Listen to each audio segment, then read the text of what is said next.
Welcome to Dead and Roasted. What can I get you? This place probably needs a security guard or something. Seems like someone keeps sneaking around the cafe at night, smearing mud on the windows. Weird thing is, there hasn't been rain around these parts for weeks. I don't know where he's getting all this mud from. Hang on a second. What was that, Jeff? It's not mud. Oh, God. Well, while I go and call a security agency about this, enjoy this compilation of scary security guard stories. Most of these stories were featured on Unexplained Encounters, the other show I host that if you don't know about, you should look up right now on Spotify or Apple Podcasts and follow and rate it. These are tales from the break room. Jeez, people, this isn't a high school bathroom.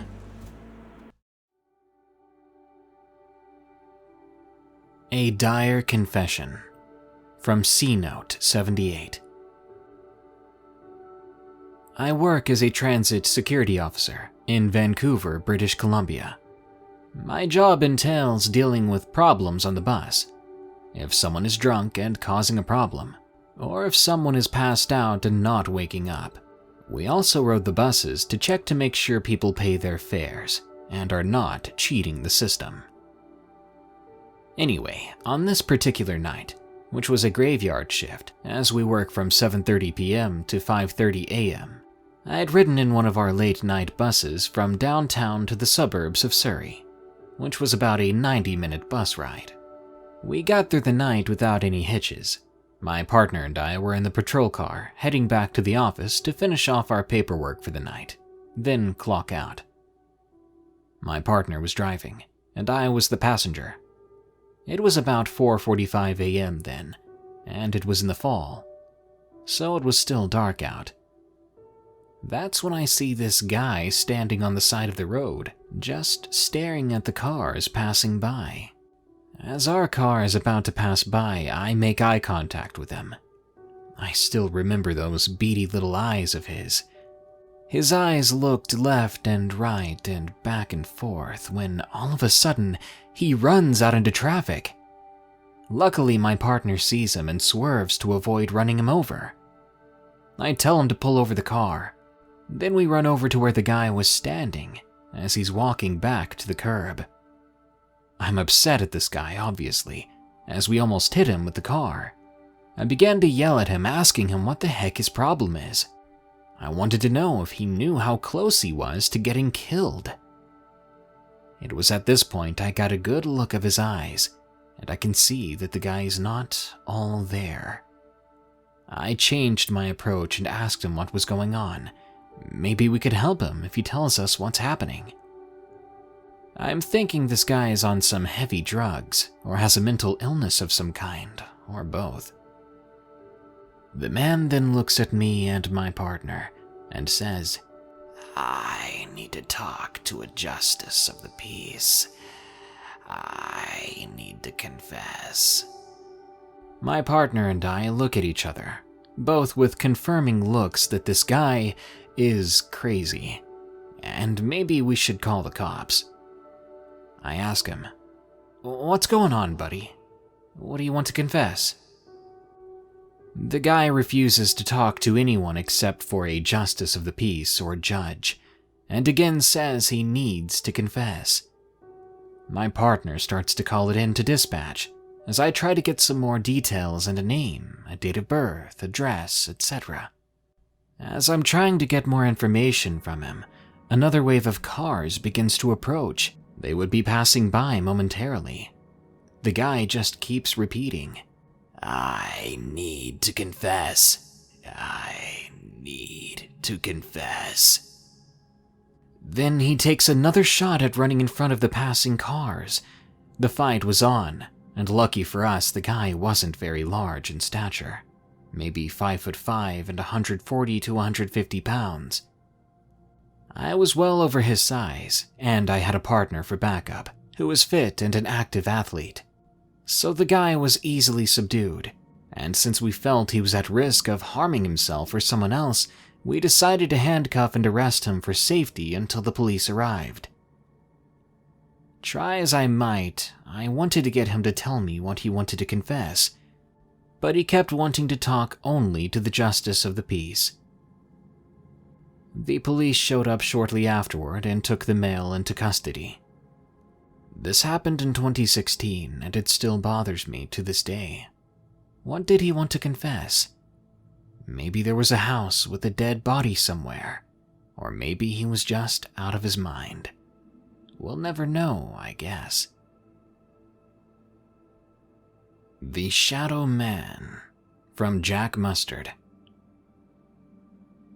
In the spring of 2011, when I began working as a security guard at a major tech company, one of the other officers made a remark to me before he left the building.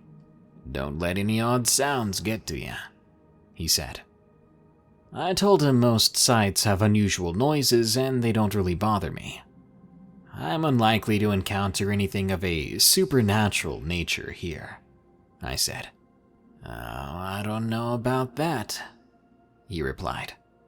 Being constructed in 2001 with its data center and telecoms, the tech company's site had the look and feel of something off a Star Wars set.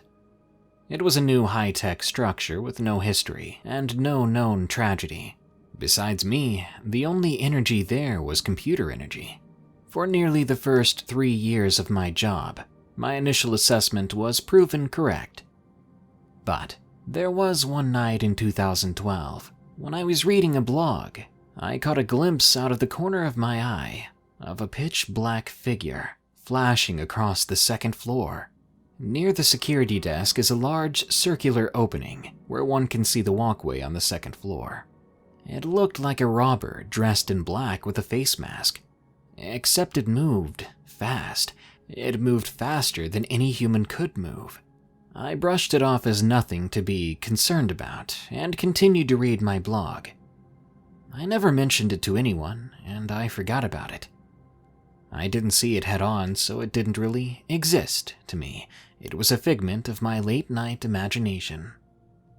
Fast forward about 1 year, on the 3 a.m. patrol, I had an encounter far more real and chilling than the previous one. During the hourly patrols, the 4 telecom rooms and the data center have to be checked to ensure the computers do not overheat. To reach one of the telecom rooms, one has to traverse a dark corridor, which opens into a dimly lit office area. As I came out of the corridor, in my peripheral vision to my right, I saw a black, translucent figure. The figure stood approximately 6 feet tall.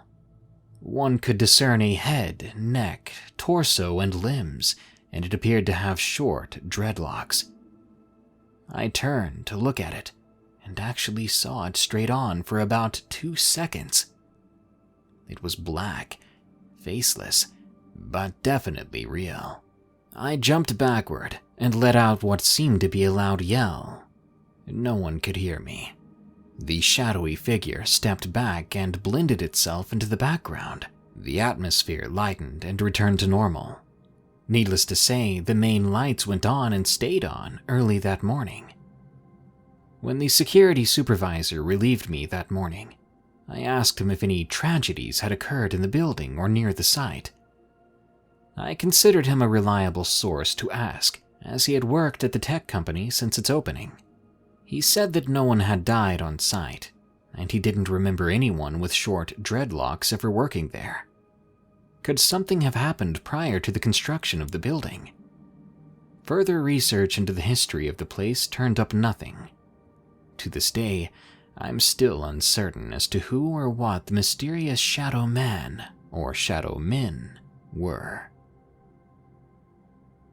The Night of the Creeps, from 19 Delta Scout. College is a time of great paradox. You spend a good portion of your day in class, and if you want to pass your classes, you need to spend a good portion of your night studying. Oh, and if you do need money, you'll also need to find a job. And heaven forbid that girl who took you home from the party now thinks you two are a couple. It was a constant juggling act trying to balance school, study, work, girls, and sleep, because devoting too much time for one took away from the others. My parents weren't rich, so I didn't want to ask them for money. and I wasn't ready yet to join the military and let Uncle Sam pay for my college tuition. So I had to get a job. I thought I'd found the perfect job, one which paid me fairly decently while allowing me to study and do homework at the same time. Yep, I became a security guard. It wasn't a bad gig. The site I was assigned to was an office building, which was located across the street to an FBI branch office in a low-crime area of the city. I got there at 4 in the evening and escorted office workers to their cars until the building closed at 5. After 5, I would do a few security patrols around the building, letting the cleaning crew into the building at 8 in the evening and letting them out at midnight when my shift ended. In between that time, I was free to study and do homework from my desk inside the security office. I was basically on my own, and for 6 months at the site, I only saw my security supervisor 4 times. Like I said, it was a sweet gig. Then one Friday before my shift was to start, I got a call from the security supervisor asking me if I wouldn't mind working the graveyard shift for a few weeks out at a site located in what was known as the Great Dismal Swamp. The hours were from 11 at night to 6 in the morning, and because the site was so remote, the job would pay an additional $3 an hour. I quickly agreed. I could use that extra cash. Since I got off at 6 in the morning and my first class started at 9, I had plenty of time to get ready for school. I met my security supervisor at the main office at 11 that night, and once again I was not impressed by him, which is why I was happy that I rarely saw him. He was middle-aged with a beer gut, absolutely no muscle mass on him whatsoever.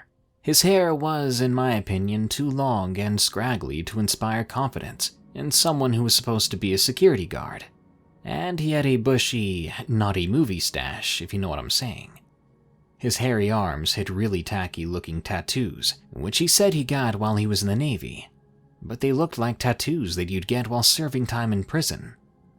In fact, if it wasn't for the security badge and uniform that he wore, which was disheveled and unironed, his picture looked like it should have adorned the walls of the post office. When I met him, he was visibly drunk, and he smelled of alcohol. He told me to follow him, and he got into his old brown and primer gray Dodge Al Bundy-looking mobile that had magnetic signs on the rust-colored doors that read, A1 Security Services. I got into my brand new Chevy Camaro, which I paid for during my senior year in high school, from money I saved working part-time jobs since I was 15. I then followed him as he screeched out of the parking lot and onto the highway. It was a Friday night, and this being a huge military town, it was military payday. So the highway was packed, but traffic was moving quickly as we took the exit towards the city of Chesapeake, which was built on the Great Dismal Swamp. We were on the road for a good 45 minutes, going deeper and deeper into farm country, passing several rivers and streams. The traffic had all but vanished long ago, and the streetlights were few and far between. Still, we hadn't reached the site. I was seriously thinking that this guy was bringing me out here to kill me, dump my body into the swamp. A suspicion that got stronger when he turned off the main 2-lane road and onto a gravel road, which wound between the viney trees and weeping willows. The narrow road ended at a dilapidated parking lot, at the end of which stood what appeared to be an abandoned 2-story building. Behind the run-down-looking building was a canal, which connected to the Elizabeth River. One tilted light pole holding 2 light bulbs, which flickered on and off, illuminated the parking lot, and aside from the old building with vines crawling up its sides, there was nothing else in the area, except dark, foreboding trees, swamp, and probably the ghosts of past security guards, which this guy took out here to kill. To my surprise, however, the creepy old abandoned building was well lit from the inside. "Come on, kid," said my security supervisor. "Let's get you inside. It's not good to stay outside here for long." "Huh?" I said. Nothing," he answered. As we continued walking, I saw several other run-down structures next to the building, though these were not illuminated and hung in the shadows. As we got closer to the building, I saw it had been vandalized, with several windows broken out and spray-painted graffiti on the walls. There was also a slightly foul smell in the air, like wet, rotting vegetation mixed with sweaty gym socks that were left inside your gym bag in the trunk of your car for a week. "This used to be an old paper mill a few years back," said my security manager as he opened the door into the brightly lit main lobby. The door hadn't been locked.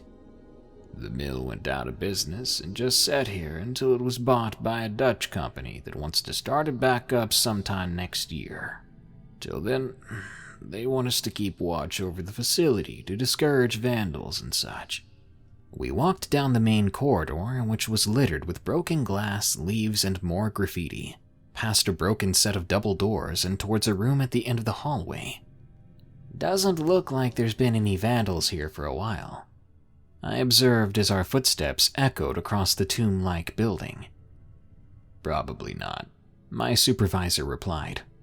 We got to the room at the end of the corridor, which ended up looking like an old boiler room, with rusty pipes and gauges and whatnot.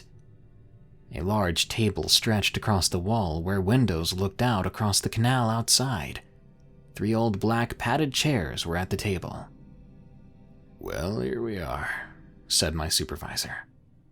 "Be careful when you do your roving patrols, as there may be some raccoons or other animals which have made this building their home. And watch out when you walk around outside for snakes and whatnot. Did you bring a flashlight?" No, I replied. I wasn't told that I needed one. Okay, he said. "Well, let me get out of here. If you run into trouble, just call 911, then call the night shift supervisor. Keep the lights on and I'll see you in the morning." Wait, I said. "This seems like a pretty nice site. Peaceful, nobody to bug you, and you get paid extra? What's the catch?" My supervisor looked annoyed. "No catch," he said, leaving. "Just can't get anyone to stay on the site. Roy, the new guy, quit this morning after his shift here ended." "Really?" I asked. But before I could say anything else, my supervisor added, "Oh, one more thing. Ned's running late, but he'll be here with you later. Remember, keep the lights on." He walked out before I could say anything else, and I can't say I was sorry to see him go. I looked around the boiler room and saw that there was a coffee pot and an old dirty microwave at the end of the table that I guessed the previous security guards had been using. There was also an old touch-tone phone that I assume I could call the police with if Jason Voorhees decided to rise out of the swamp and hack me to death. I figured I'd wait for a little bit and get settled in before going back out to my Camaro to get my schoolwork. If I finished my assignment tonight, I'd be free for the rest of the weekend to use my Camaro for what it was intended for, to be a chick magnet. I sat on one of the rusty old black padded chairs and nearly fell over backwards as the back support was broken and gave out. The creaking noise seemed to echo down the hallway. I rolled it aside and tested another chair, finding that that one was fairly stable. I sat down and scanned the table some more. I found the security duty log from the night before that was on a clipboard. The report from the new guy, Roy, was still on it, which meant that he never returned to the main office to turn it in. Apparently, he just hauled tail out of there this morning. Roy's printing was neat and tidy, all in block letters and easy to read. I wondered why he would just leave the log here when he knew he should have turned it in. That's how a guard gets paid. With nothing else to do, I read the log entries. Midnight, arrived on site. Security supervisor instructs me to ensure that the lights remain on in the building. Advised to call 911 if there's trouble. 0030 hours. Conduct security patrol around inside a building. Several lights flickering on and off in upstairs corridors. 0100. Lights in parking lot flickered on and off. Thought I saw movement outside. Went to investigate but found nothing. 0215. Lights in the security room have gone out.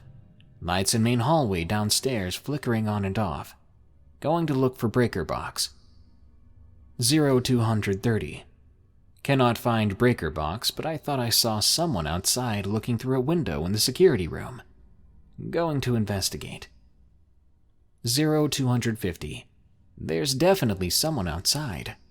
Called to the person, but when I got around to where he was standing, he was gone. The last entry was sometime after that. I'm not sure what time it was exactly because Roy didn't write it down.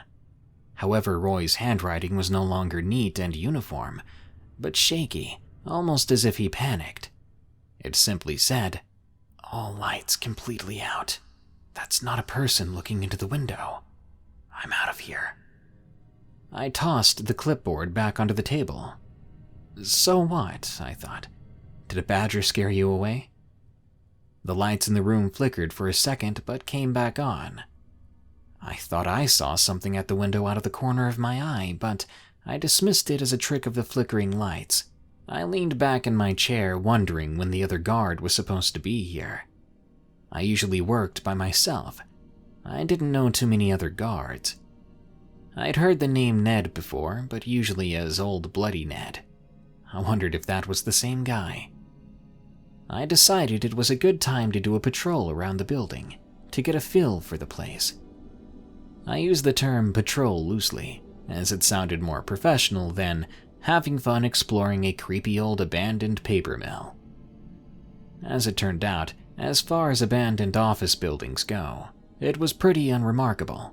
Downstairs had a cafeteria and break room with long aluminum tables and empty snack and soda machines. There was a front office and a conference room with empty desks and filing cabinets filled with old invoices, shipping and receiving documents, and pay stubs. By the way, if you used to work for an old paper mill in Chesapeake that went out of business, you might want to know that they still have old pay documents that have your bank account info still on them inside old filing cabinets. Anyway, the upstairs had 2 halls lined with offices and a storeroom, which had cleaning supplies and a set of metal stairs, which led to the roof and the air conditioners. Dust and cobwebs covered the corners and walls, as well as shattered glass that hadn't been disturbed for ages. And aside from the lights flickering on and off occasionally, there really wasn't anything particularly spooky about the place. I then decided to go back out to my car to grab my school backpack and the dinner that I'd packed.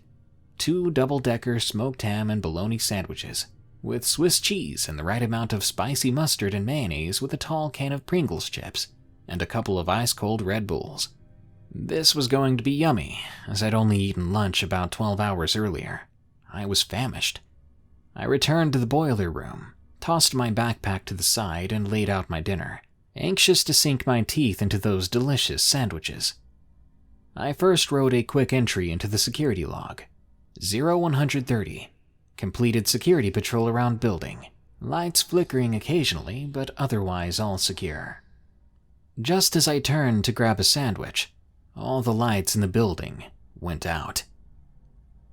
I sat there in pitch blackness for about 2 seconds, annoyed that I'd have to look for the breaker box when the lights flickered and came on dimly.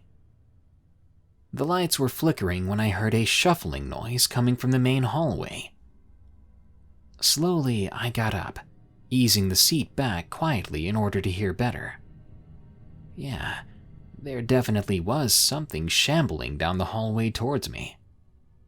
By then, the lights had come on completely again, as I approached the door to the boiler room and opened it. I was quickly confronted by a terrifying apparition. He was tall and skinny with a pot belly, pale, white, and old with long wisps of white hair dangling down from his wrinkled, liver-spotted bald head. His nose and ears were large, and broken teeth lined his open mouth. The apparition stared at me through crazy-looking eyes. "You must be Ned," I said, reading the name on his dirty uniform. His uniform looked worse than my supervisor's, and Ned smelled of cigarettes and alcohol. "That's me, boy," said Ned, pushing past me and walking towards the table. Old Bloody Ned, they call me. Sorry I'm late. My son had to go pick me up after the bar closed so that I could get here. Ned slumped down on the seat I had been sitting in. He'd obviously worked this site before. Yeah, they sent me here to keep you company, boy. It appears all you young folks are too afraid to be out here in the swamps by yourselves. Oh, sandwiches. Ned picked up one of my delicious double-decker smoked ham and bologna sandwiches with Swiss cheese and just the right amount of spicy mustard and mayonnaise, and began chomping down on it. Hey, that's my dinner. Do you know why this place chases off so many people? Said Ned, ignoring me. Because of you? I said, slumping down on the broken chair. Don't mess with me, boy. Retorted Ned, chunks of bread flying out of his mouth as he spoke. I swear kids today have no class. No, boy. Take a look out the window. Across the canal. You see all them trees out there? Nope. I see the reflection of some old guy eating my dinner in the window and a whole lot of black night. Dang it, boy. Well, if you could see out there, back behind them trees is an Indian graveyard. Back before the white man came, this land used to belong to the Chesapeake Indians. That's me, boy. I'm part Chesapeake Indian. Okay. Assuming that you're telling me the truth, the canal is pretty wide, and the trees are far across the bank. That would put the graveyard pretty far from here. They moved the markers, but they left the bodies here, boy. Here, right where they built this paper mill. They say it went bankrupt because they angered the spirits of my ancestors. I rolled my eyes at this drunken old creep. Like in that movie? What movie? He said, now opening my can of Pringles. That movie where they moved the headstones but left the bodies, and that little girl got sucked into the TV, and then a stuffed clown tried to drag that little boy under the bed. Ned looked at me questioningly. Are you on drugs, boy? Exasperated, I grabbed my other sandwich and my Red Bulls, then rolled the chair to the far end of the table where I'd thrown my backpack. At least I could get some schoolwork done. I took out one of my extremely overpriced textbooks and turned my back on Ned. I tried to get in the zone to do some homework. You afraid of blood, boy? Said Ned. Because I can't stand boys who are afraid of blood. I always say you don't deserve to call yourself a man if you're afraid of blood. Heck, you may not deserve to live if you're afraid of blood. I slowly turned, now determined to keep an eye on this insane old man. No, I don't really spend too much time obsessing about blood, Ned. That's the problem with you young kids these days. All weak and pathetic. I was in Vietnam, boy. We rolled around in blood and guts every day. Blood, boy. Buckets and buckets of blood. My father did 2 tours of duty in Vietnam. He was with the Marines, and he never talked about rolling around in buckets of blood. Bah, Ned exclaimed, waving his hands dismissively. Blood isn't death, blood is life. I hunt, you know, mostly deer, and every time I hunt I take the blood of my kills and I put it in a metal tub. Then I get all naked and climb into the tub. I absorb the life of my kills in that tub, and I take the spirit of the deer by drinking its blood. Well, I'm not hungry, ever again, I said, pushing my sandwich towards Bloody Ned. When my kid got old enough, I taught him how to hunt too. When he got his first deer kill, we drained the blood into a bucket, and I made my son pour the blood over his head. Blood, baby. Blood. With all Ned's talk of blood and guts, I could feel myself getting nauseous. You look kinda white there, boy. You ain't afraid of a little blood, are you?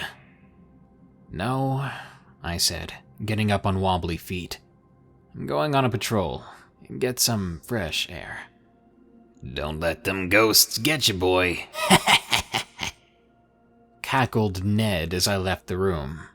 Sweating with spots appearing in my eyesight, I staggered down the hallway and stepped outside, feeling instantly better. Where in the world did they dig up that vampire? I walked to the parking lot, under the flickering light pole, and took deep breaths until the horrific images that Ned implanted in my head faded away. It was deathly still, with the calming sounds of water rippling down the canal, mingled with the songs of frogs and crickets. Suddenly, the streetlight went out, and all sound seemed to cease. Even the lights coming from the building seemed to flicker and dim. Without a flashlight, there was no point in being outside any longer. Reluctantly, I began walking back to the building, back to where Ned was at. I decided that if he was still crazy when I got there, I would move to the cafeteria area and spend the rest of the shift there. As I walked toward the building, across the dark parking lot, I couldn't help but feel like I was being watched. That made me not like Ned all the more with his stories of Indian ghosts and burial grounds. The lights were still flickering as I walked down the main corridor to the boiler room. The flickering lights would make it hard to do homework, but fortunately, they usually didn't flicker for very long. By the time I made it to the boiler room, the lights were back on. Ned was still in his seat, facing outside toward the window. "I'm back, Ned," I said, but he didn't move. Ned?" I stood in front of him looking down. Ned was slumped down in the chair, eyes closed and completely still. "Ned," I said again, looking to see if his chest was rising and falling, and it wasn't. "Ned!" I leaned forward, attempting to put my hand on his chest to feel for a heartbeat. "Blood." Ned cackled as he smacked his lips, dreaming, getting comfortable in his drunken stupor. "Blood." He said again as he began snoring. God dang it, Ned. Then the lights went out completely. I stood in darkness for a second, noticing that the temperature had dropped. The hair on the back of my neck raised as I slowly turned around, feeling that eerie feeling again, that I was being watched. Outside the window, hands pressed against the glass. There was what appeared to be a very, very white little boy, staring at me. Though he was ghostly white, he appeared to be Latino or Native American. Short hair looking like it was cut in a bowl cut fashion, framed two abnormally large eyes, colored pitch black, and his mouth was wide open as if in a silent scream. As I stood there, too shocked and terrified to move, the most ridiculous thought came into my mind. You aren't nearly as creepy as old bloody Ned behind me. Though I couldn't see his eyes, I knew that the little boy was staring right through me. Slowly, he began to fade away, as if being called back, or being swallowed by the darkness until he disappeared. Soon, even his little handprints on the window were gone. When the boy faded away, the lights immediately came on. Strangely, even though I was terrified, I didn't sense anything malicious coming from the apparition. I took my backpack to the abandoned cafeteria in order to do my schoolwork, thinking that if the little boy had a problem with us, he could come back and get old bloody Ned first. In fact, I thought, please get old bloody Ned.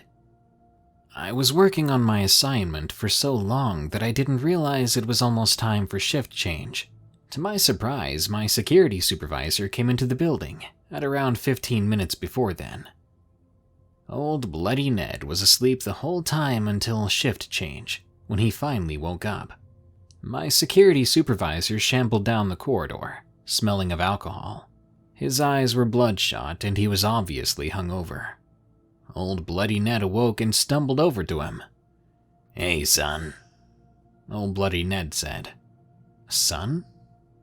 "Hey, Pa," my supervisor said. "I brought the car for you, Dad." I thought, that figures. Old Bloody Ned is my insane supervisor's dad. How'd your shift go? My supervisor asked. Ned pointed at me. This little boy spent the night shaking in his pants, son. Heck, I couldn't keep him awake through his shift. He's a freaking coward. My supervisor looked at me with disdain. Boy, you're a pathetic sack of lazy crap, ain't you? Not really, I said. Old Bloody Ned got into the old rusty Dodge and drove away, saying, I'll be back to pick you up at 1 o'clock. As Ned drove away, I turned to my supervisor. Hey man, I have a suggestion. My supervisor rolled his eyes. What do you want, you cowardly little college boy? I let his remark slide off me as I said, Look, this is a pretty easy site. During the graveyard shift, there doesn't need to be 2 people here.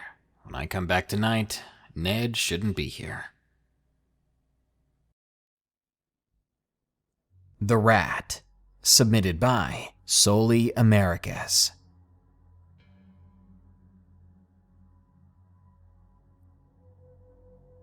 Around 1980, I had just gotten out of active duty service with the US Air Force, and I decided to stay at my father's house in Massachusetts until I could find a place of my own. It wasn't easy trying to find a job, but soon I landed a security guard position with a big security company. This company had a contract to provide service for a big electronics manufacturer about 20 miles from my father's place. I had left the military with an honorable discharge and an old beat-up Chevy Nova and little else to my name, so I really needed the job. I drove my old car to the electronics company, where they gave me a baggy uniform and a big flashlight. My shift was to be from 11 p.m. to 7 in the morning. I was given a tour of the buildings by the administration supervisor, which took nearly 2 hours. Let me tell you a bit about these buildings I was supposed to wander through all night. The place was a turn-of-the-century, massive 3-story brick mill that was originally built to manufacture textiles. It also had a huge basement and another smaller warehouse-like building across the street. The main building easily took up a city block and was one of the biggest structures in the small city.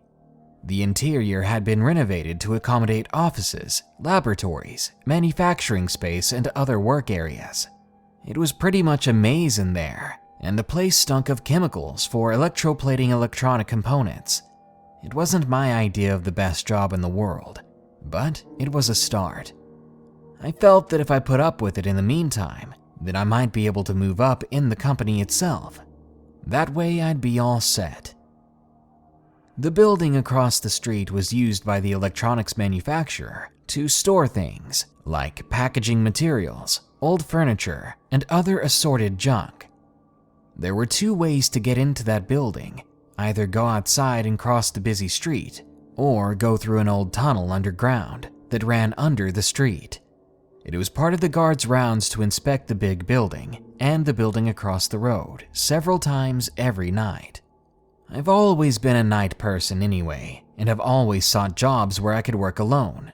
I hate having a boss hovering over my shoulder every minute, and I hate coworkers complaining and gossiping all around me. So checking through the dimly lit buildings was no problem for me, and it wasn't really scary for me. The worst was just having to call the cops a couple of times, because kids either tried to sneak into the ground floor, breaking bottles outside the front door, or they would do graffiti on the outside walls. Nothing really major or extraordinary. Not yet, anyway. What always bothered me, though, was that dang building across the street. It was a ragged-looking building. It looked to be even older than the main building. It had filled stone walls with big steel double doors in front, and no windows. One of the steel doors had a smaller door in the middle, and that's where we usually went to do our checks. When you opened the door, you had to go down about 8 stone steps to get to the warehouse floor.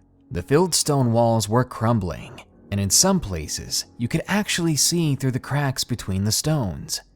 I'd been told that sometimes drunks or homeless people had managed to get in there, either by breaking the small door or because someone had forgotten to lock it. I was warned to keep an eye out for these people, and if I saw any, to just get away from them, then call the cops if I found them in there. Part of my responsibility was not only to protect things, but to keep myself safe as well. Now, usually I preferred to cross the street to get to the other building, but one night it was snowing heavily and the wind was wailing like crazy, so I decided to use the tunnel underground. The tunnel was about 5 feet wide and easily 7 feet high. It was made of cobblestones that were always wet, and the place was colder than a freaking refrigerator. The tunnel was just a straight line across the street, but underneath, and there were small dead-end passages off to the left that only went about 10 feet before they stopped. I have no idea if that was all that was left of some other tunnel that connected to it, or if that dead end had some other purpose. Anyway, I started through the tunnel, which had no lights, so I was carrying my big flashlight and it was blazing a path through the tunnel. I was on my way to check the warehouse. I got about halfway down the 40-foot tunnel when a noise made me stop and listen. It was the sound of a scrabbling noise that stopped me in my tracks. I'd always suspected there might be rats down in the mill's basement and the tunnel, but I hadn't seen any in the 2 months I'd been working here. I slowly began to move my flashlight back and forth to each side of the tunnel, keeping an eye out for anything that might be moving. It didn't take long to see eyes being reflected back at me. Eyes that were a mix of green and yellow in the light, and behind them was a large and dark silhouette, and then I saw it move, and I knew right away what it was. It was a rat bigger than any rat I've ever seen, even in the movies. This thing was as big as a large dog, no joke. It looked like it weighed 400 pounds easy. It had very dark gray skin, with some white under its chin, and its eyes were huge too. In proportion, they were far bigger than they should have been. I kept my light on it as it began to step into the middle of the tunnel, still staring directly at me. Now, I'm 5'8", and I was raised near a swamp. I've seen my fair share of rats, but this was a completely different beast, and I mean that literally. In seconds' time, I decided that my security guard paycheck did not cover confrontations with monsters, so I took a step back from this abomination, never taking my eyes off of the thing or my light. If that thing wanted the tunnel to itself, it could have it. Then, the way a curious smaller rat would, this creature suddenly stood up on its hind legs, bringing its height to about my chest area, and showed me a mouthful of seriously needle-sharp teeth. Then it made this disturbingly ear-grating, high-pitched hissing sound. I had no doubt it was a "you shall not pass" threat, and I took it very much to my pounding heart. I wasn't going to come any closer. Slowly, I was backing up, never letting the creature out of my sight, until my back touched the tunnel door into the main building. And in one quick motion, I was out of there. Luckily, that evil thing just stood there the whole time, watching me retreat. The only mention I made of this confrontation was to the afternoon guard I relieved when I came on the next night. I was curious and a bit disturbed, so I just asked him if he had ever seen any rats in the tunnel. He said he didn't like going through the tunnel, so he never used it. Then he made a joke about being afraid of rats, and I just shrugged it off. So I decided I would avoid using that tunnel as well. I didn't want to risk running into that thing again. Only a few days later, this same guard was doing his last round, around 11 p.m. He went across the street to check the warehouse.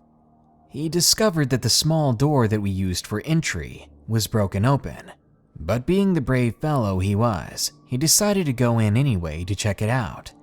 He told me that he went down the stairs and took a few steps across the floor. He saw what he thought looked like a man lying on his side on the floor, with his face turned away from him.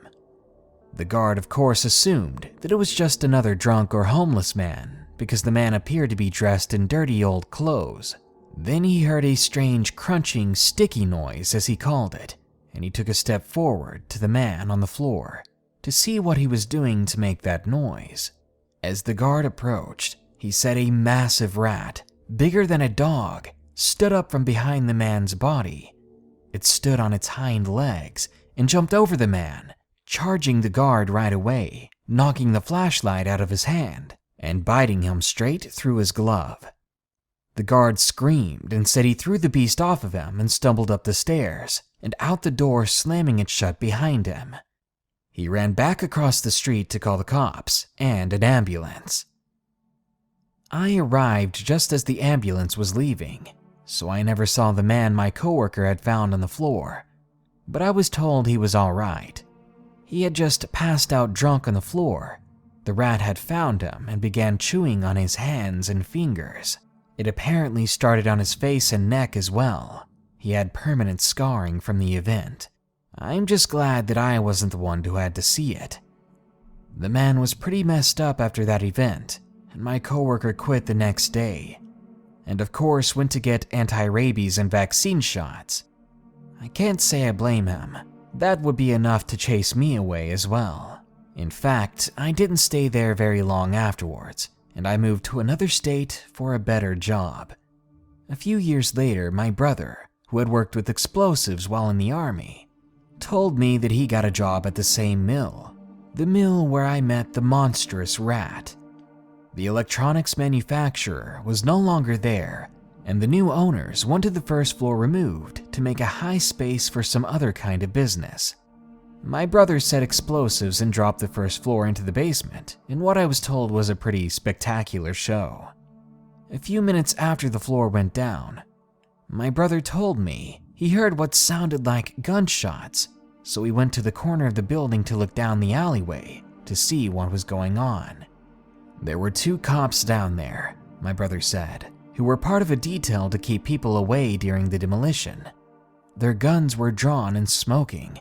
They were aiming towards an open bulkhead door into the basement. My brother asked them what the heck just happened, and one of the cops shrieked at him, saying some freaking nightmare of a giant rat had started coming out of that door, and they shot at it. My brother went to look, but he couldn't find any such rat. But he said he was glad that he didn't see one, because he really hates rats. Night Shift Security Guard. Submitted by Aaron.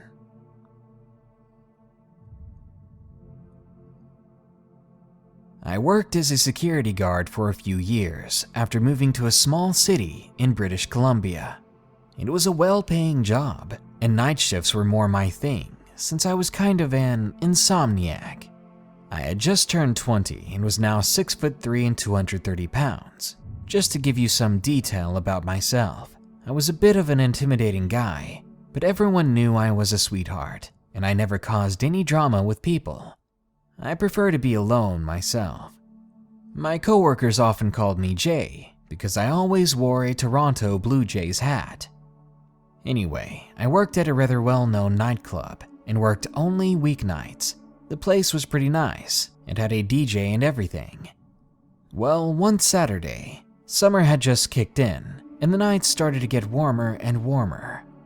My usual partner couldn't make it in that night due to personal problems, in which he had to go visit a sick family member. The club wanted to call in someone else, but me, knowing how annoying it can be for work to suddenly call you in, refused the offer. I told them I didn't need the help, so it was just me letting people in that night. As the line got shorter and shorter, I was informed over the walkie-talkie on my belt that I would have to stay late since I had no partner to help me let people out. It was slightly irritating because the club runs fairly late anyway, usually closing around 3 a.m. It was only midnight then, and I realized that I would have to stand out there for 3 more hours. But I tried to think my best about it, So I responded over the walkie-talkie, joking, saying I better get paid double for this. After everyone was safe inside the club, I linked the red rope closed and leaned against the side of the building's wall. I decided to get on my phone and take advantage of the club's Wi-Fi. After about half an hour, I became bored of that and decided to have a cigarette. But before I could pull my lighter out of my pocket, a skinny man began walking up to the club from across the street. Slowly, I lit my cigarette and just watched him as he approached.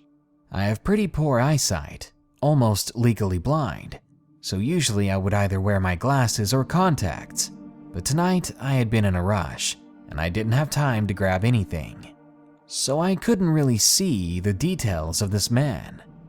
All I could make out from this distance is that he was very skinny and dirty looking. The closer he got, the better I could describe him. He was almost sickly thin. He was wearing an old gray sweatshirt and ripped up blue jeans. He was shaven, but it was poorly done and uneven. His skin looked too pale, and his eyes were sunken in. I tried not to judge though, and continued smoking until he walked up to the rope I stood behind. "Could I get your name, sir?" I asked, since even though this is a club in a shady downtown area, we still had a list of people who paid an entry fee before showing up. We didn't take money on the spot, since we've had some incidences in the past with people bribing guards. He furrowed his brows at me as if in thought, then looked quickly at the list that was clipped to the other side of my belt. He then spoke. Thomas? James Thomas? He asked, in a questioning manner which made him suspicious. Was he asking me or telling me his name? Not only that, but his voice was weird, like some sort of cartoon character. I ignored his tone and checked the list. Lucky for him, there was indeed a James Thomas on it. I quickly scratched out his name and picked up the rope to let him through. "Well, have a nice night," I said to him as he walked through the big metal doors into the club. He then replied just before entering the doors, saying, "Oh, I will." A couple of minutes later, no one else showed up, and it was now around 1:45. I would still have to stand there for another hour. However, a couple of minutes later, it was now 2 a.m., and there was a sudden shout from my walkie-talkie, which made me jump. It was a buddy of mine who worked as security inside the club. I didn't hear any words, just a loud yell, so I picked it up. "Ryan, what's up, man?" I asked calmly into the walkie-talkie. "Jay, get in here!" He was yelling over the bass of the music. I could barely even hear him over it. "What's going on, man?" I opened the doors and ran inside. One of the bartenders said she saw a weird homeless man with a knife. I quickly made my way into the main area where the bass of the music almost made me dizzy. The flashing lights and fog didn't make it any easier. Squinting, I slowly made my way to the bar, pushing past dancers and drunken men. When I reached my destination, the bartender, Eliza, explained everything to me. "Jay, he's skinny and pale, and I saw him walking towards the lounge." Eliza quickly gave me a vague description and began repeating herself over the music, almost hyperventilating. I tried calming her down, but she kept panicking and said that we should shut down the club and evacuate. I dismissed her idea, since the idea could trigger the man to do something irrational, and making this crowd of people panic could lead to some serious injuries or lawsuits. After finally calming her down, I began walking towards the lounge. I met up with Ryan on the way there. He was searching the lounge from a safe distance. Over here it was a little less loud, which meant you didn't need to shout over the music. "Do you see the guy?" I asked Ryan, but he shook his head. "All these guys are skinny and pale," he said to me, and even in this kind of situation, I let out a small laugh. I then looked into the lounge myself and noticed someone right away in the back corner. Even with my poor eyesight, I could tell that that was the same man that I just let in a few moments ago. It was the supposed James Thomas fellow. Knowing that I already had a suspicion of the guy, I tapped Ryan on the shoulder and motioned with my eyes towards the back of the room. He looked at the man and then back to me with a look that said, "You sure?" and I only nodded before walking towards James. As I approached, I noticed that he didn't have any empty glasses in front of him. There was nothing in front of him at all. This began triggering alarms in my head, since people only come to the lounge to drink in peace, meaning he came back here for some other purpose. Once I was right beside him, I spoke up, saying that I need him to step outside for a moment. Oddly enough, the man nodded, then got up and began walking towards the nearest exit. It was going far smoother than I expected. No complaints or anything. He didn't even lift his head up to acknowledge me. As we passed Ryan, who was on the cell phone with the police, I told him that I can handle it and asked if he could wait at the front doors for the cops. He agreed. Then I stepped outside with the strange guy. We were now in the alleyway that was located behind the building. The only light was a small light bulb that hung above the metal door. As soon as the exit door closed, the man reached for something, and I asked if he would keep his hands behind his back until the police arrived. But he kept reaching, and as I advanced towards him, he suddenly pulled out a knife. It wasn't huge, but it could do some damage if he knew how to use it. In a quick motion, one that I barely saw coming, he took a swipe at me with it, cutting open my chest, but luckily I had jumped back, so it was nothing more than a scrape. Now I was mad. So I grabbed his arm and disarmed him, and I pushed him to the ground.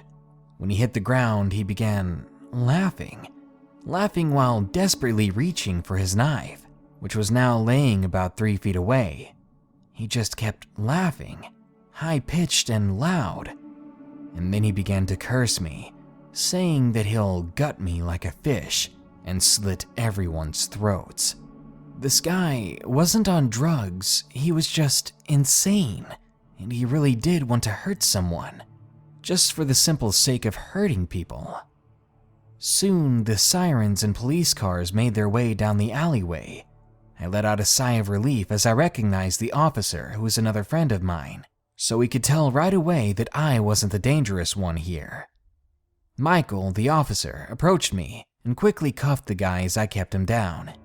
He picked the guy up once I got off of him, but the man was still laughing. As Michael stuffed him in the back of the cruiser, the man yelled out, "Stupid guard, you're the one who let me in. It was all on you." Which he was right. I did let him in. I didn't bother patting him down, I just let him stroll on in. I immediately cursed myself for being so careless. Michael and I made our way back to the front of the club. He took the car while I quickly walked to the entrance. As I rounded the corner, I watched as an ambulance passed by with its sirens on. As Michael once again exited the police car, I asked in a panic if anyone had gotten hurt. He nodded and told me that a man just 3 blocks down the road had been knifed 30 times. I gasped. I asked for the man's name in curiosity, and Michael told me. James Thomas, I think. Why do you ask? I froze there, and Michael obviously noticed this. I slowly turned to face his vehicle and noticed that the man inside, who I thought was James, began laughing and shouting at me. He was taunting and threatening me. I told Michael everything, and he quickly notified everyone and made his way back to his cruiser and back to the station. Another officer told me that I might need to be a witness in a court trial, but luckily for me, I never had to attend. The incident caused me to take a few months off my job. I didn't quit, since I did love that job. I wasn't going to let one bad experience ruin everything for me. The club doubled its security and made it mandatory for outside guards to use a hand metal detector. The whole thing did shake me up pretty bad, and it's kind of been burned into my head. I let a deranged man inside a populated club with hundreds of easy targets. Luckily no, the only man that was attacked miraculously covered fully. But still, that crazy man could have injured a lot more people in the club, and I'm just glad Elisa was able to spot him, because if she didn't, this club would have never been the same, and it would have been all my fault. Security Officer, submitted by Jaden.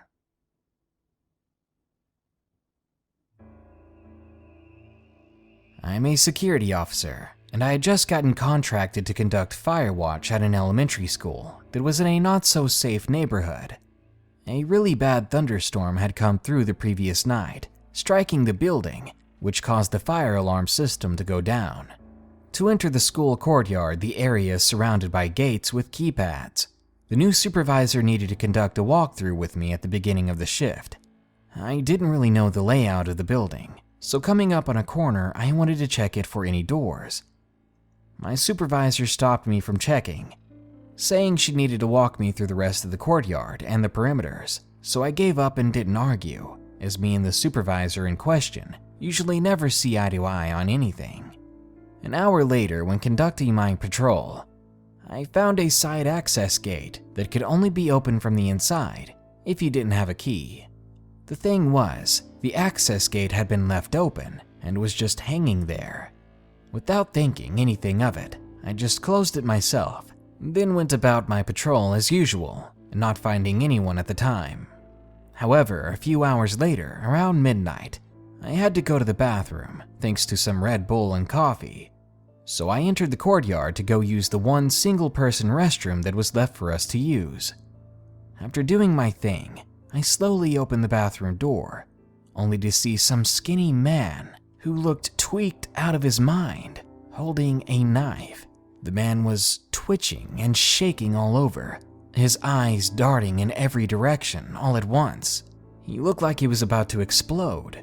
He was wandering the courtyard inside the gate. I don't know what he was looking for, but he was definitely looking for something or someone. Then he began to scratch his chest with the knife.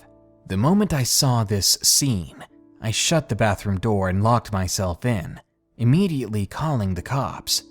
But the man had seen me, and before I knew it, he was banging on the door, yelling in a delirious voice that he needed me to open the door, or he would do the worst kind of things to me. Slow and painful things. Then I jumped back because he began to rake the blade of the knife under the door. That was the longest 20 minutes of my life. The cops finally showed up, but the man had left moments ago. Still, I waited for the cops to arrive, not ready to take any chances. The police conducted a search of the area, and unfortunately at the time, they weren't able to find the suspect. I didn't have much to give the cops to go on, as I only saw the creep briefly before locking myself back in the restroom for safety. Lucky for me, the thunderstorms from the previous night didn't take out the school's security cameras. However, due to the budget cuts, the cameras weren't manned 24/7. Still, the odds stacked against us. The man was caught the following day after the school district pulled the security tapes. The tapes showed that he had entered from the same side gate, the same gate that I'd found hanging wide open hours earlier. Long story short, I refused to cover any more shifts at the school, only for as long as we had fire watch duty. I'm still a security officer, but I'm going to do anything I can to be better protected, just in case there's a next time.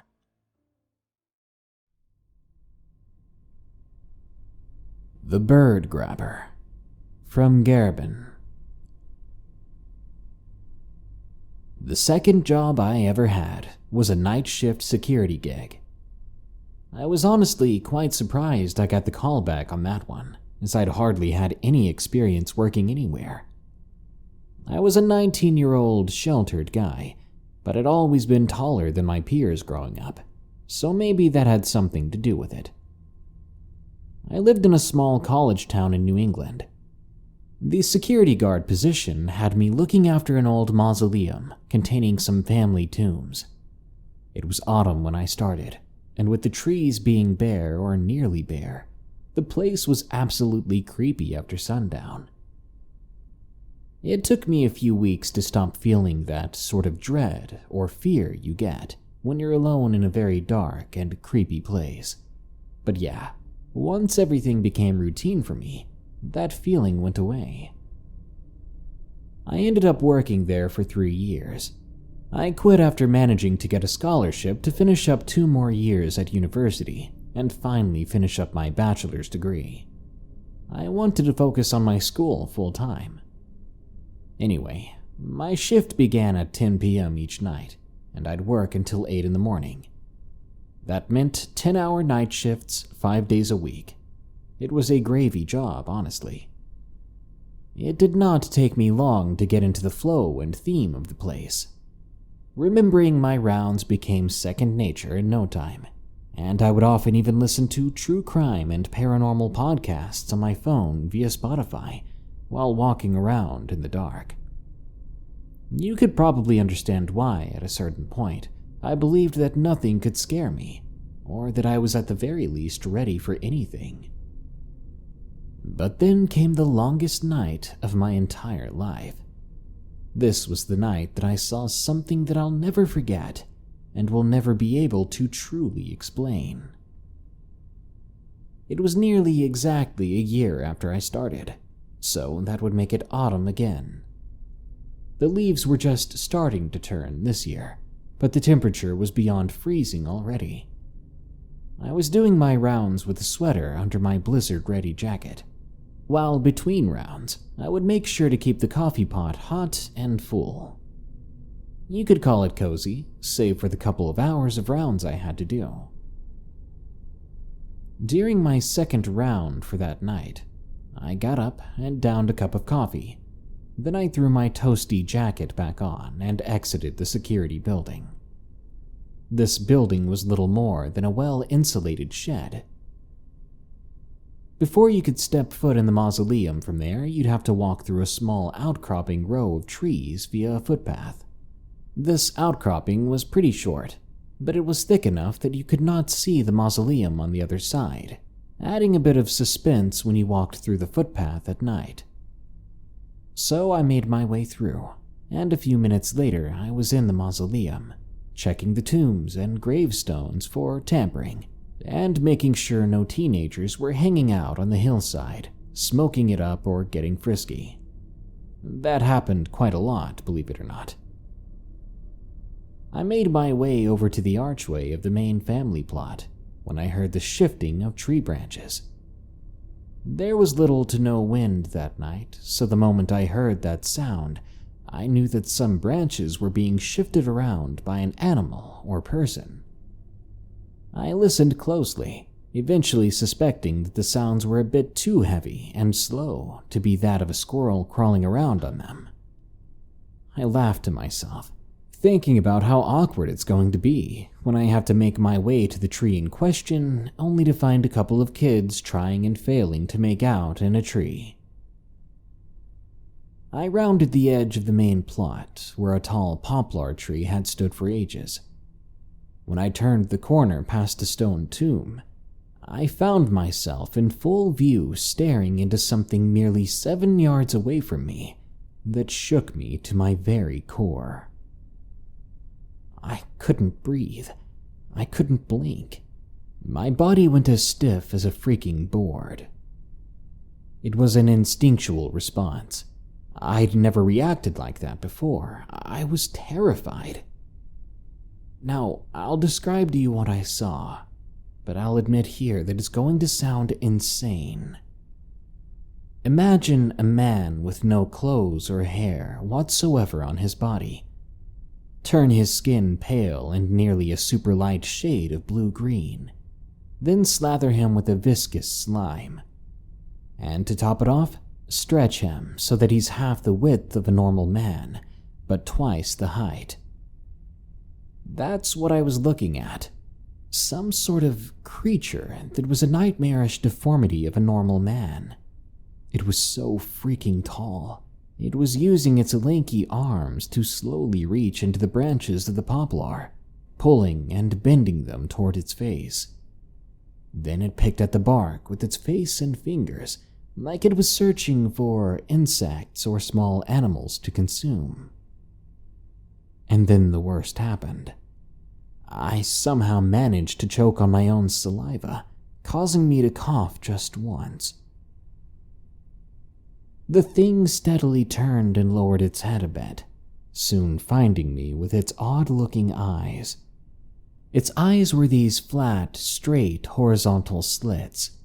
They were so thin I couldn't tell if they were closed or not, but I guessed that they weren't, because it looked at me and cocked its head to the side. It saw me, but it didn't seem to care. A few seconds of studying me over, it then went back to the branch it was, feeling up. I turned, and I power-walked my way back to the security building. I could hear that thing chewing on something and pulling at branches the entire way back. I quickly locked the door, telling myself that finishing the rounds this shift was not going to happen. I was not stepping foot outside until the sun was up. I survived the night okay. Didn't see anything else out of place or weird. Now, I didn't straight up tell my coworkers about the incident, but I did ask the other guards about the creepy things they'd experienced working here. The older guard who'd worked there the longest had stumbled upon torn and fallen branches a couple of times. He'd even found half-chewed-up birds. Obviously, he thought this was odd. We didn't get enough wind around these parts to tear branches from healthy trees that often, and it was curious that the half-eaten birds he'd find were always next to these fallen branches. The other guard I talked to, a woman in her 30s, had frequently heard oddly heavy footsteps around the mausoleum, but she admitted she'd been too afraid to investigate when she'd hear these noises. Can't say I'd blame her. I never saw the creature again, but to be honest, that's probably because any further sounds similar to the ones that creature made, I completely avoided. I did not want to end up like one of those half-eaten birds or ripped off branches.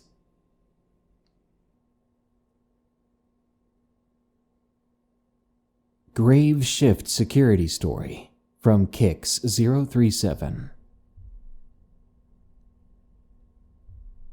When I was 20 years old, I worked at the University of Utah as a security officer.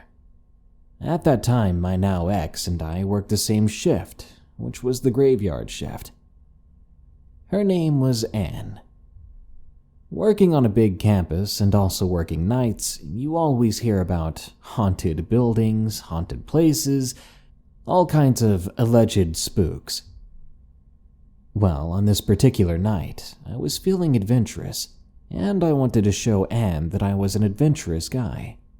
So I drove us to do a building walkthrough of one of the supposedly haunted buildings on the campus. We pull up, and right away Anne says to me, "I have a bad feeling about this. I don't think I want to do this." She was obviously uneasy, but again, I wanted an adventure. After a few minutes, I managed to talk her back into it, and we began to walk into the building. Right away, I felt goosebumps all over my body. The inside was so dark, there was not enough light from the outside coming in. Many corners and dark spots were sheer blackness. I tell Anne, "Come on, let's walk through the building and see what we can find." I didn't want to necessarily provoke anything. I simply wanted to see if we saw anything weird. It was uneventful. Nothing happened except the creaking of the building, which was normal. But that all changed when we made it to the basement door. I opened it and looked down into the basement. I was met face to face with that sheer darkness, now enveloping everything in front of me. You couldn't even see the stairs. I pulled out my flashlight and I began to head down the stairs when Anne tried to stop me. "Jeremy, no. This doesn't feel right. It feels like we're being watched." I pushed forward anyway, and Anne, too afraid to be alone, followed me, hanging on to my shoulder. We got off the stairs of the basement, and still, I felt nothing. Yet the whole time Anne was telling me that we had to go back. The basement seemed empty except for cobwebs. I was scanning the basement, moving my weak flashlight slowly, when I noticed that the back corner had a small hallway that led to another room. I started walking towards it, and that's when things got weird. As I'm scanning the second room with the light, I notice that the only thing in that room is an empty chair. I scanned past it at first, not giving the object a second thought. It was when I was bringing the light back across the room when we noticed the chair was now facing a different direction entirely. It was now facing us as if someone was sitting in it and had angled themselves to face us. Right away, this startled me. I began to feel that watched feeling that Anne had had. We slowly back out of the basement, and I swear I felt as if someone was standing over me. Anik was in a full-blown panic. "Jeremy, we have to leave," she said. I nod. We start walking up the stairs, and the whole time I'm looking behind me, just waiting to see someone. We make it to the top of the stairs. Anne tells me she's going outside, and that I can stay in here as long as I want, but she's done. I tell her, "That's fine. Go sit in the car. I'm just going to make sure the front door is locked." Anne walks towards the back door where we were parked, and I walked around the corner to the front. I made sure the door was locked when I started to hear footsteps in the hallway behind me. "Anne?" I call out. I hear a few more distinct footsteps. I walk towards them, hesitantly, and I call out again, "Anne!" Just at that moment, I saw movement out of the corner of my eye by the staircase. I walk over to the stairs and stand and listen. Now I can hear footsteps upstairs, so I started to walk up them when I hear, "Jeremy, what are you doing? I'm not going back down there." I snapped my head up over the stair railing and saw Anne. She was talking to the open basement door. "Anne, what are you doing?" I said. She looked up at me and jumped. She was shocked. I saw you in the basement." "No," I responded. She continued, "You weren't just calling me back down to the basement?" "Jeremy, I heard your voice calling me from the basement." "Anne," I replied, "I thought you were upstairs.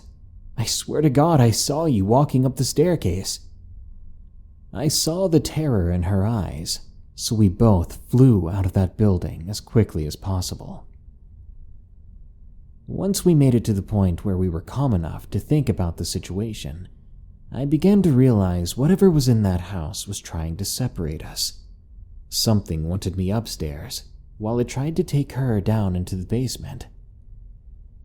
I do feel bad because she told me the entire time she was feeling like she was being watched. She kept telling me that she wanted to leave, but I didn't listen. That was 5 years ago, and our lives have moved into different paths. I'm no longer with that university, but for anyone that starts as a campus security officer at the University of Utah, be careful of the buildings on Fort Douglas. Some of the stories you hear from that place are apparently true.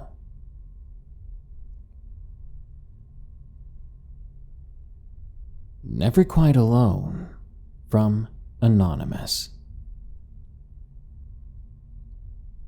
My mom worked as a security guard for a company that sent her to various locations. One of the most interesting posts was at a popular soft drink factory.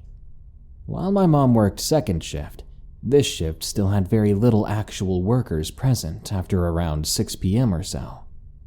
She would often regale me with stories of what would happen when she was all alone, or at least should have been alone. The most common incidents she would have would be hearing footsteps and the opening and closing of doors. These sounds occurred in the long corridor just outside her office and in the women's washroom down the hall. She said they never felt wrong or malevolent. My mom had worked there for many years, I would occasionally have to stop by or pick her up if we had to share a car for whatever reason. Due to this, I had on a few occasions witnessed the phantom footsteps myself. The first time it happened, my mom was so excited for me to experience it firsthand. I could clearly hear a man's heavy footfall back and forth all the way at the other end of the hall. "Now watch this," my mom excitedly exclaimed as she practically dragged me toward the sound. The sound grew louder the closer we got to it, but when we made it to the exact spot where the footsteps were happening, they went dead silent. If you didn't work there or deliver there, it was usually frowned upon to walk around inside the building, but I'm glad I had these experiences. Though creepy, they really show you that things go bump in the night, and they're not always so bad.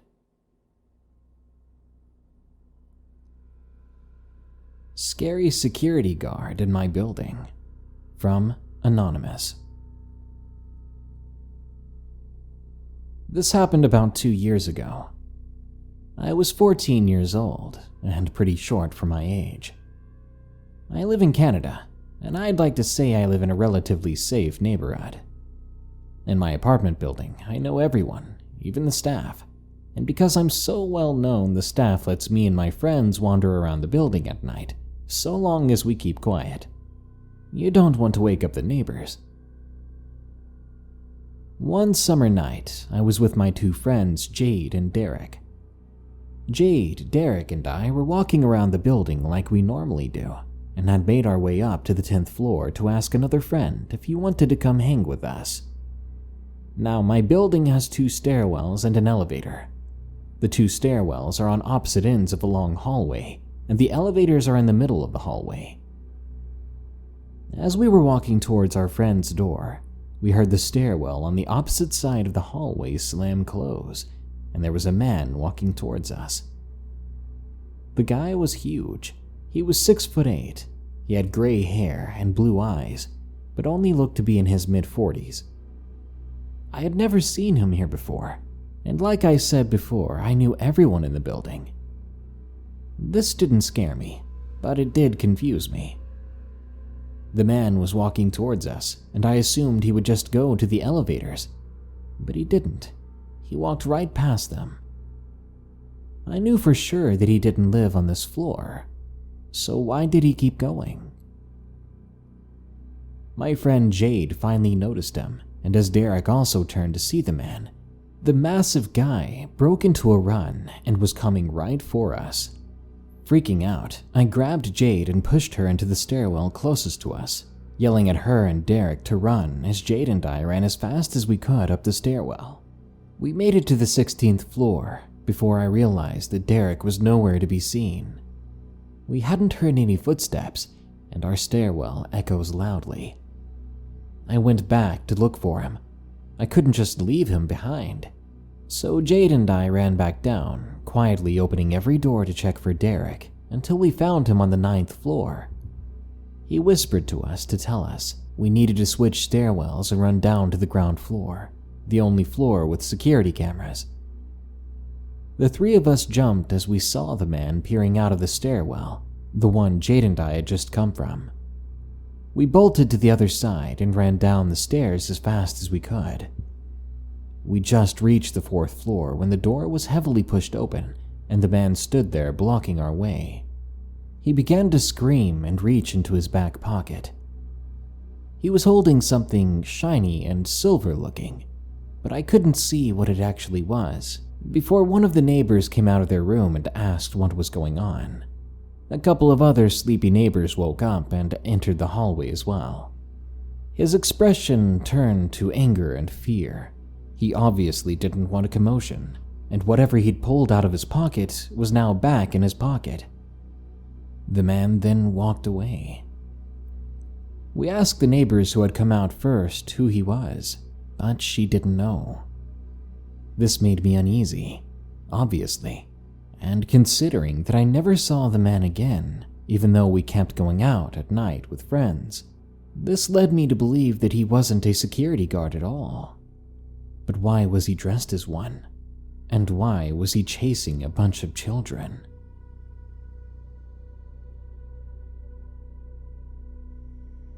Black-Eyed Trespasser from Yuri78. I used to work as a security guard for a mall.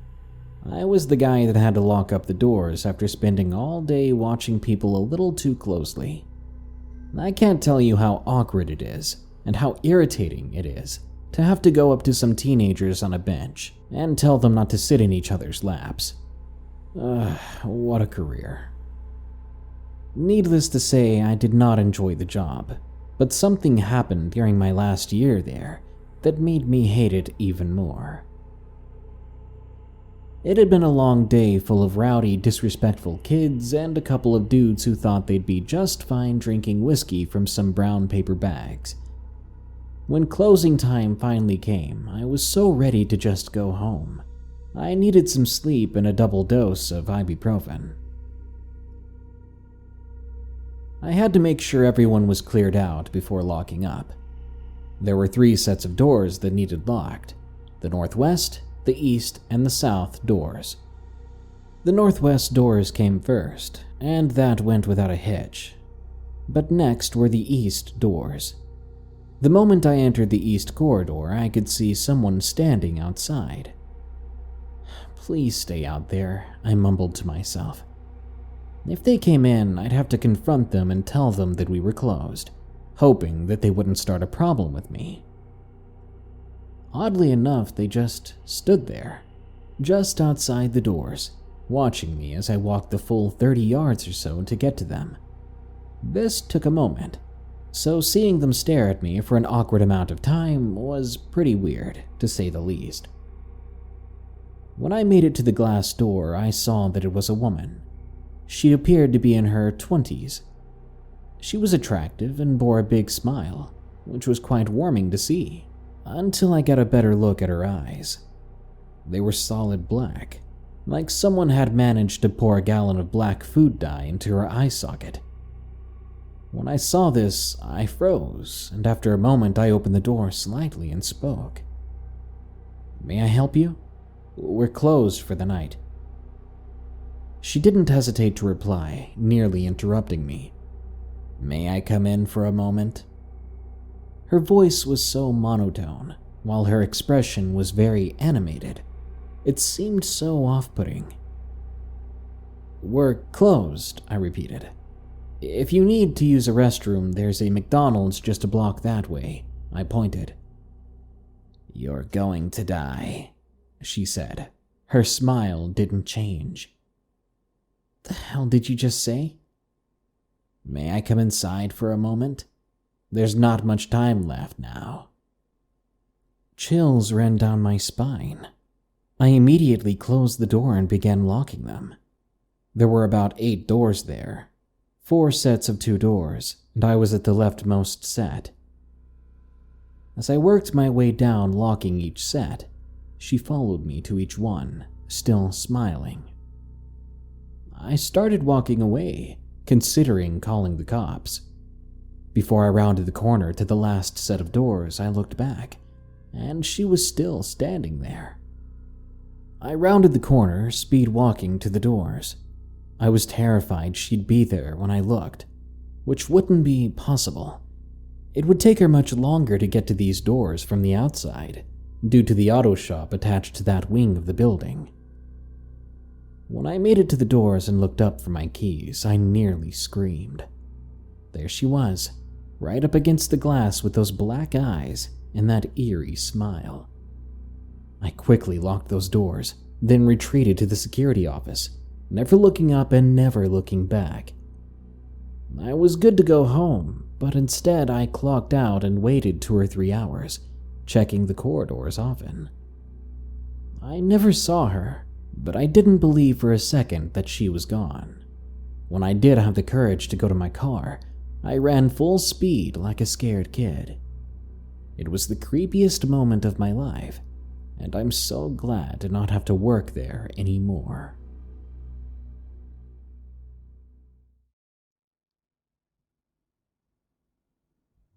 The Rat, submitted by Solely Americas.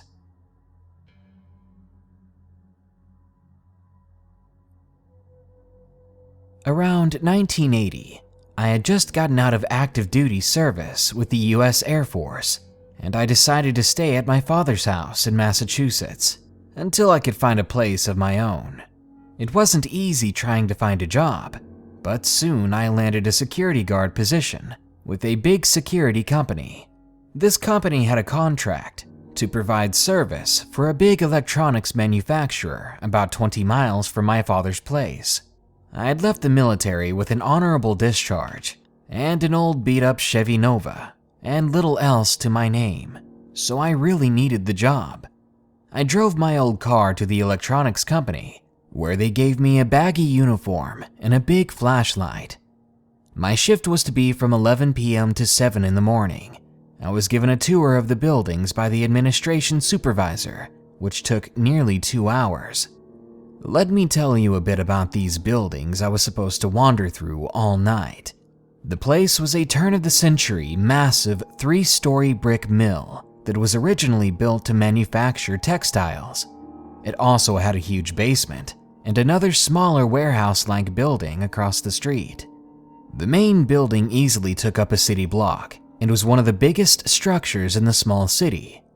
The interior had been renovated to accommodate offices, laboratories, manufacturing space, and other work areas. It was pretty much a maze in there, and the place stunk of chemicals for electroplating electronic components.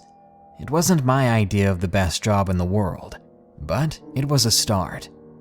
I felt that if I put up with it in the meantime, then I might be able to move up in the company itself. That way I'd be all set. The building across the street was used by the electronics manufacturer to store things like packaging materials, old furniture, and other assorted junk. There were 2 ways to get into that building: either go outside and cross the busy street, or go through an old tunnel underground that ran under the street. It was part of the guards' rounds to inspect the big building and the building across the road several times every night. I've always been a night person anyway, and have always sought jobs where I could work alone. I hate having a boss hovering over my shoulder every minute, and I hate coworkers complaining and gossiping all around me. So checking through the dimly lit buildings was no problem for me, and it wasn't really scary for me. The worst was just having to call the cops a couple of times, because kids either tried to sneak into the ground floor, breaking bottles outside the front door, or they would do graffiti on the outside walls. Nothing really major or extraordinary. Not yet, anyway. What always bothered me, though, was that dang building across the street. It was a ragged-looking building. It looked to be even older than the main building. It had filled stone walls with big steel double doors in front, and no windows. One of the steel doors had a smaller door in the middle, and that's where we usually went to do our checks. When you opened the door, you had to go down about 8 stone steps to get to the warehouse floor. The filled stone walls were crumbling, and in some places, you could actually see through the cracks between the stones. I'd been told that sometimes drunks or homeless people had managed to get in there, either by breaking the small door or because someone had forgotten to lock it. I was warned to keep an eye out for these people, and if I saw any, to just get away from them, then call the cops if I found them in there.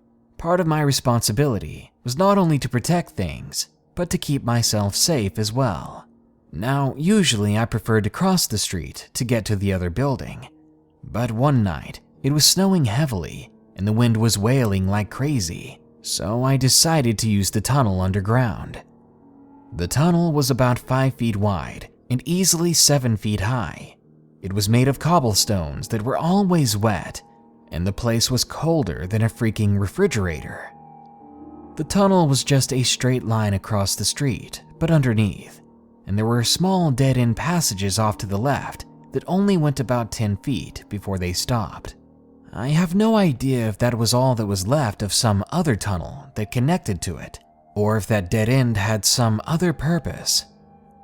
Anyway, I started through the tunnel, which had no lights, so I was carrying my big flashlight and it was blazing a path through the tunnel. I was on my way to check the warehouse. I got about halfway down the 40-foot tunnel, when a noise made me stop and listen. It was the sound of a scrabbling noise that stopped me in my tracks.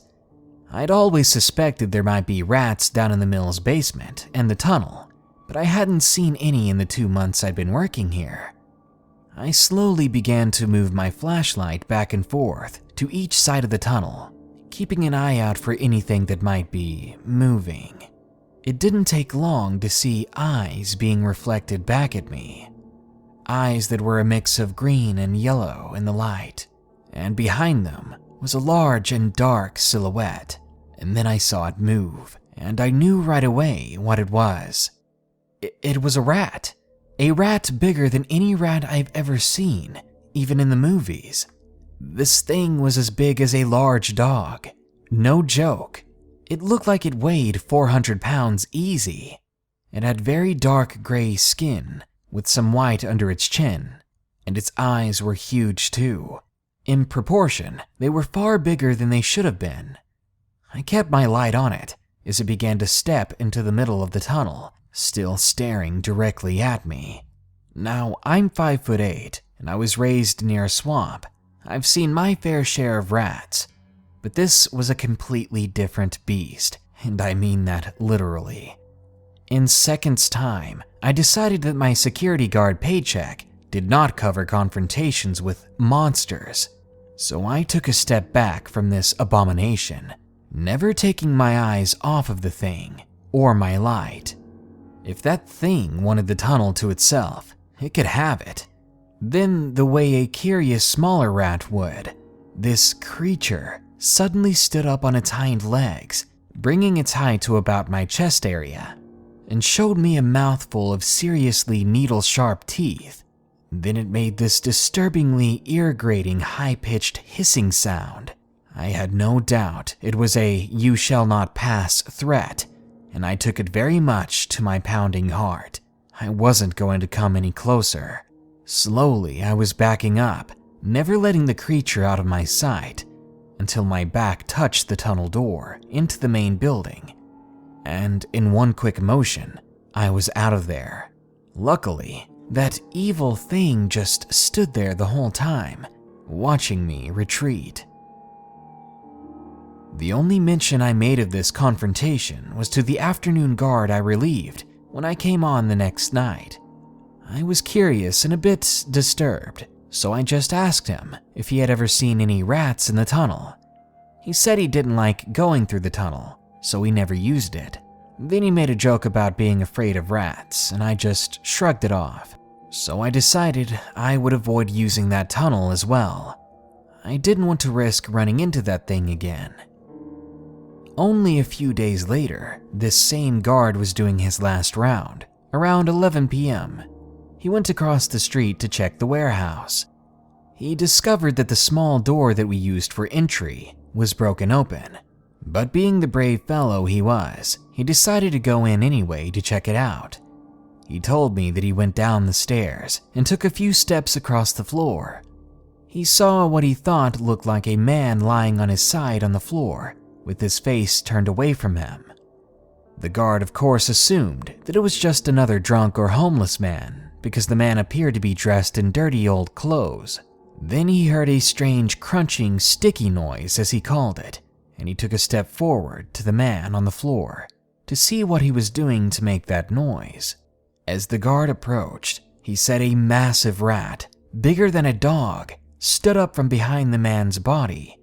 It stood on its hind legs and jumped over the man, charging the guard right away, knocking the flashlight out of his hand and biting him straight through his glove.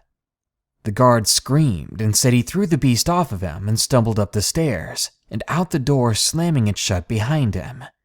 He ran back across the street to call the cops and an ambulance. I arrived just as the ambulance was leaving, so I never saw the man my coworker had found on the floor, but I was told he was all right.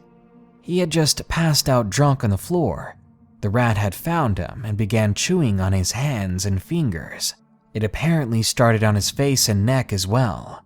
He had permanent scarring from the event. I'm just glad that I wasn't the one who had to see it.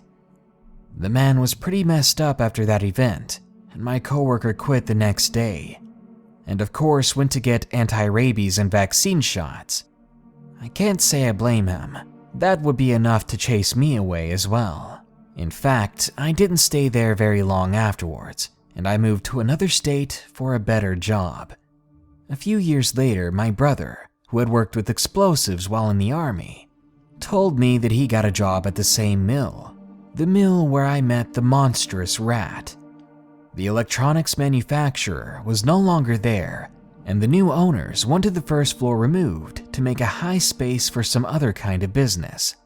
My brother set explosives and dropped the first floor into the basement in what I was told was a pretty spectacular show.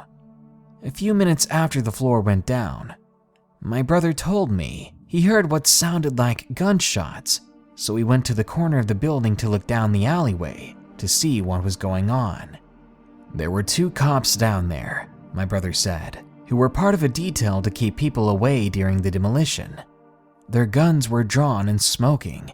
They were aiming towards an open bulkhead door into the basement. My brother asked them what the heck just happened, and one of the cops shrieked at him, saying some freaking nightmare of a giant rat had started coming out of that door, and they shot at it. My brother went to look, but he couldn't find any such rat. But he said he was glad that he didn't see one, because he really hates rats. Night Shift Security Guard. Submitted by Aaron.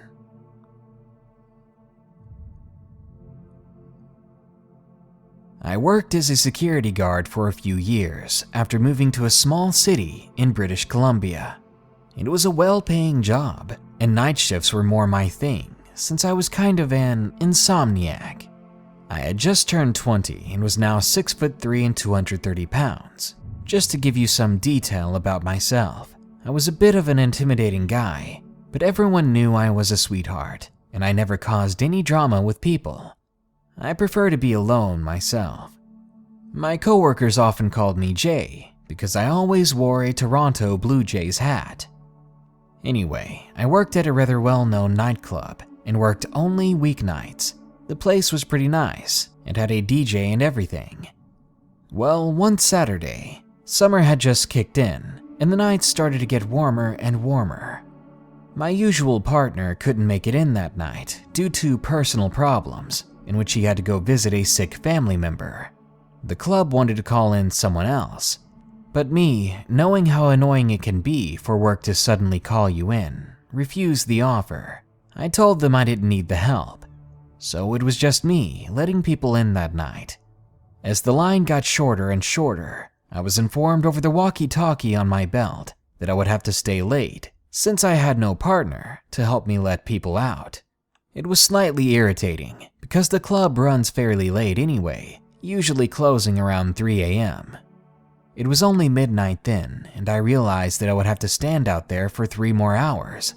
But I tried to think my best about it, so I responded over the walkie-talkie, joking, saying I better get paid double for this.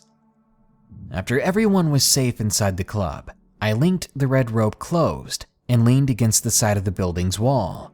I decided to get on my phone and take advantage of the club's Wi-Fi. After about half an hour, I became bored of that and decided to have a cigarette. But before I could pull my lighter out of my pocket, a skinny man began walking up to the club from across the street. Slowly, I lit my cigarette and just watched him as he approached. I have pretty poor eyesight, almost legally blind, so usually I would either wear my glasses or contacts. But tonight I had been in a rush, and I didn't have time to grab anything, so I couldn't really see the details of this man. All I could make out from this distance is that he was very skinny and dirty looking. The closer he got, the better I could describe him. He was almost sickly thin. He was wearing an old gray sweatshirt and ripped up blue jeans. He was shaven, but it was poorly done and uneven. His skin looked too pale, and his eyes were sunken in. I tried not to judge though, and continued smoking until he walked up to the rope I stood behind. "Could I get your name, sir?" I asked, since even though this is a club in a shady downtown area, We still had a list of people who paid an entry fee before showing up. We didn't take money on the spot, since we've had some incidences in the past with people bribing guards. He furrowed his brows at me as if in thought, then looked quickly at the list that was clipped to the other side of my belt. He then spoke.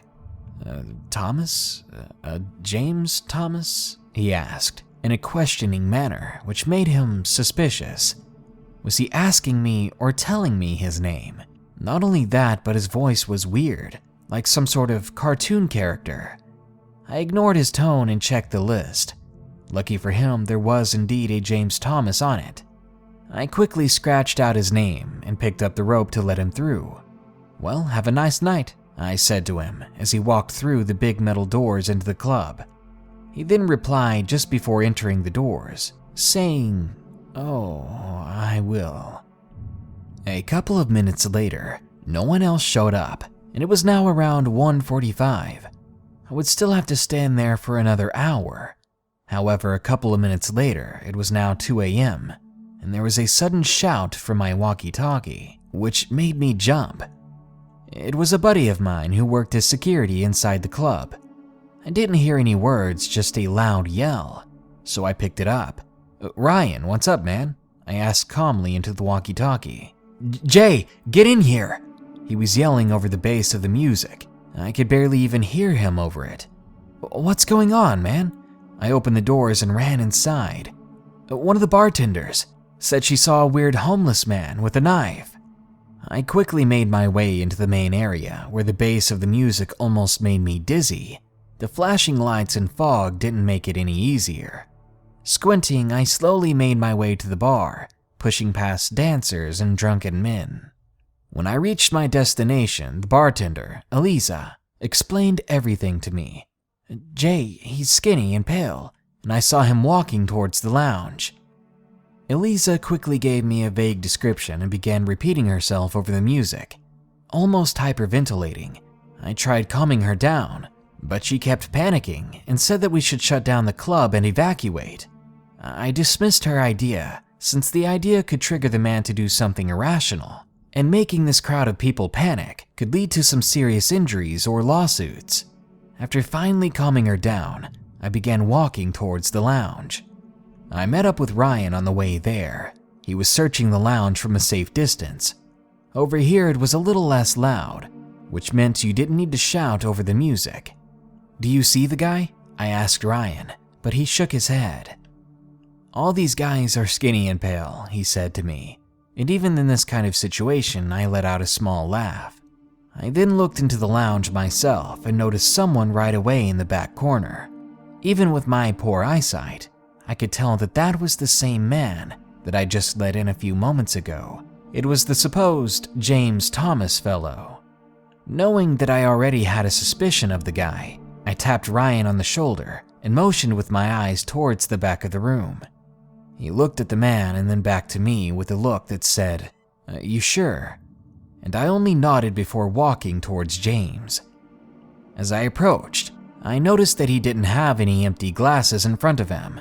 There was nothing in front of him at all.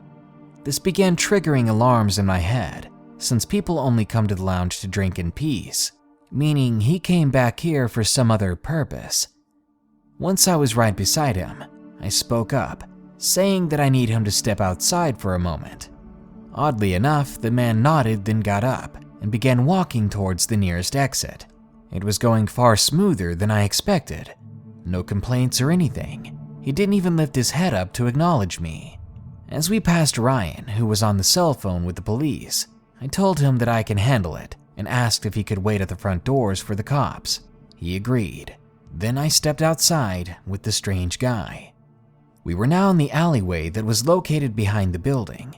The only light was a small light bulb that hung above the metal door. As soon as the exit door closed, the man reached for something, and I asked if he would keep his hands behind his back until the police arrived.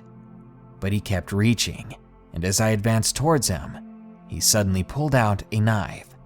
It wasn't huge, but it could do some damage if he knew how to use it. In a quick motion, one that I barely saw coming, he took a swipe at me with it, cutting open my chest, but luckily I had jumped back, so it was nothing more than a scrape. Now I was mad. So I grabbed his arm and disarmed him, and I pushed him to the ground. When he hit the ground, he began laughing while desperately reaching for his knife, which was now laying about 3 feet away. He just kept laughing, high-pitched and loud. And then he began to curse me, saying that he'll gut me like a fish and slit everyone's throats. This guy wasn't on drugs, he was just insane, and he really did want to hurt someone, just for the simple sake of hurting people. Soon, the sirens and police cars made their way down the alleyway. I let out a sigh of relief as I recognized the officer, who was another friend of mine, so he could tell right away that I wasn't the dangerous one here. Michael, the officer, approached me and quickly cuffed the guy as I kept him down. He picked the guy up once I got off of him, but the man was still laughing. As Michael stuffed him in the back of the cruiser, the man yelled out, "Stupid guard, you're the one who let me in. It was all on you." Which he was right. I did let him in. I didn't bother patting him down, I just let him stroll on in. I immediately cursed myself for being so careless. Michael and I made our way back to the front of the club. He took the car while I quickly walked to the entrance. As I rounded the corner, I watched as an ambulance passed by with its sirens on. As Michael once again exited the police car, I asked in a panic if anyone had gotten hurt. He nodded and told me that a man just 3 blocks down the road had been knifed 30 times. I gasped. I asked for the man's name in curiosity, and Michael told me. James Thomas, I think. Why do you ask? I froze there, and Michael obviously noticed this. I slowly turned to face his vehicle and noticed that the man inside, who I thought was James, began laughing and shouting at me. He was taunting and threatening me. I told Michael everything, and he quickly notified everyone and made his way back to his cruiser and back to the station. Another officer told me that I might need to be a witness in a court trial, but luckily for me, I never had to attend. The incident caused me to take a few months off my job. I didn't quit, since I did love that job. I wasn't going to let one bad experience ruin everything for me. The club doubled its security and made it mandatory for outside guards to use a hand metal detector. The whole thing did shake me up pretty bad, and it's kind of been burned into my head. I let a deranged man inside a populated club with hundreds of easy targets. Luckily, no, the only man that was attacked miraculously covered fully. But still, that crazy man could have injured a lot more people in the club, and I'm just glad Elisa was able to spot him, because if she didn't, this club would have never been the same, and it would have been all my fault. Security Officer, submitted by Jaden.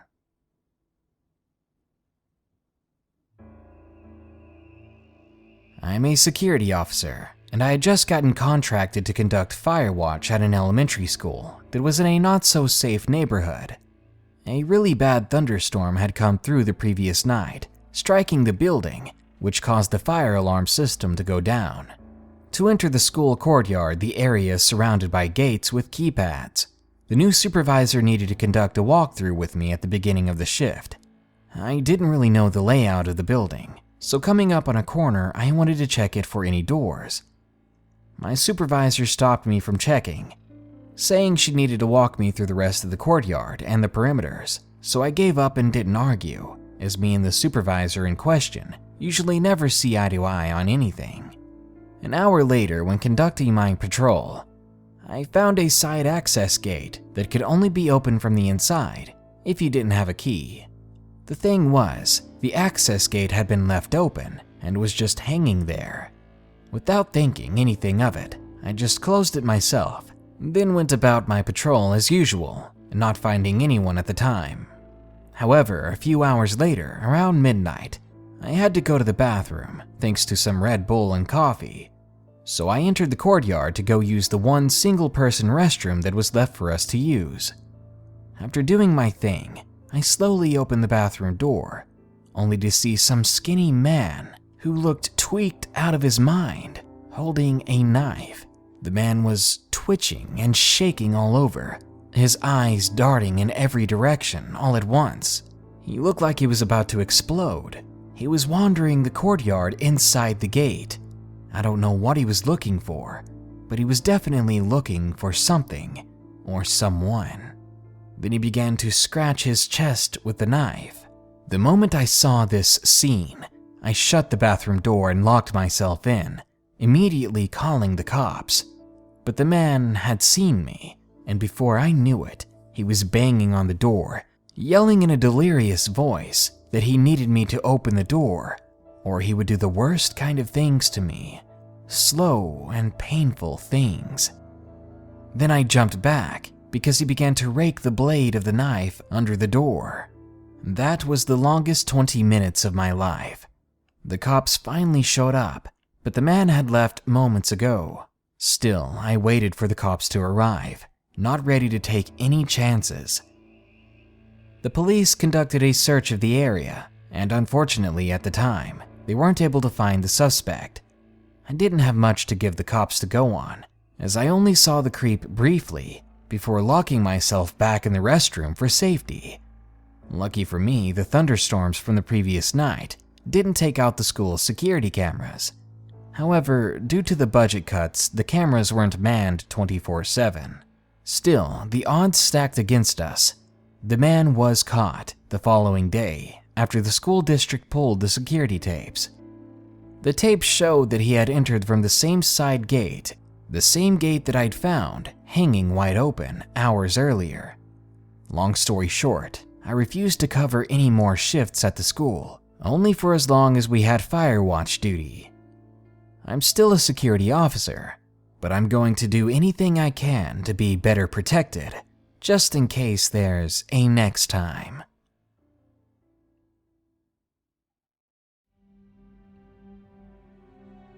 Ghost Stories from a Shipping Plant. Submitted by Tom. I've worked security for a few years now. If there's one thing I've learned while working security, it's that we often experience some creepy things. There is one place I remember clearly, in a certain rural Tennessee town. I worked at a big building that used to be a packaging and shipping product company. They would distribute various wares to stores. It ran 24/7 and was only closed on Christmas. At least when I was posted there, that's how it was. When I signed on, there was an old guard who had been there for years. One night he told me that it used to close on weekends, and during that time security would be the only ones in the building. They would hear screams from nowhere, as well as disembodied voices all over. I didn't believe him. I thought he was trying to scare the new guy, nor did I ever hear those voices. Though I did have a few experiences, all of which can be backed by at least one other witness. Before I continue, I should describe the posts where most of this happened. The entire facility is fenced off. There is an entrance in the front for employees and contractors. Around the back there are two gates, one for truckers and the other for what is called a yard dog. Basically our own private truckers who would move trailers between our two local sites. Across the street there was a lot. This is where drivers who were over their time could go to sleep. The first gate had a small shack and would be manned by 2 people. The other one had a smaller shack we called Gate 2. These experiences happened at the back gate and Gate 2 over my time there. This first experience happened to a friend of mine. After midnight, the back gate had the task of doing hourly patrols. It would take about 30 minutes on foot, but maybe 10 minutes in a car. So normally we used our own cars to drive it and get it done faster. It was my friend's turn, let's call him CM, to do his rounds. He drove off and about 2 minutes later, he already came back, and he was broken down into tears. He was a coworker and a close friend of mine, so right away I asked him what was wrong. He told me, I drove through this mist. It was like an odd fog, and suddenly I heard some strange music. I was just overwhelmed with utter sadness, and honestly I felt the urge to kill myself. So I had to come back. I can't go back out there, man.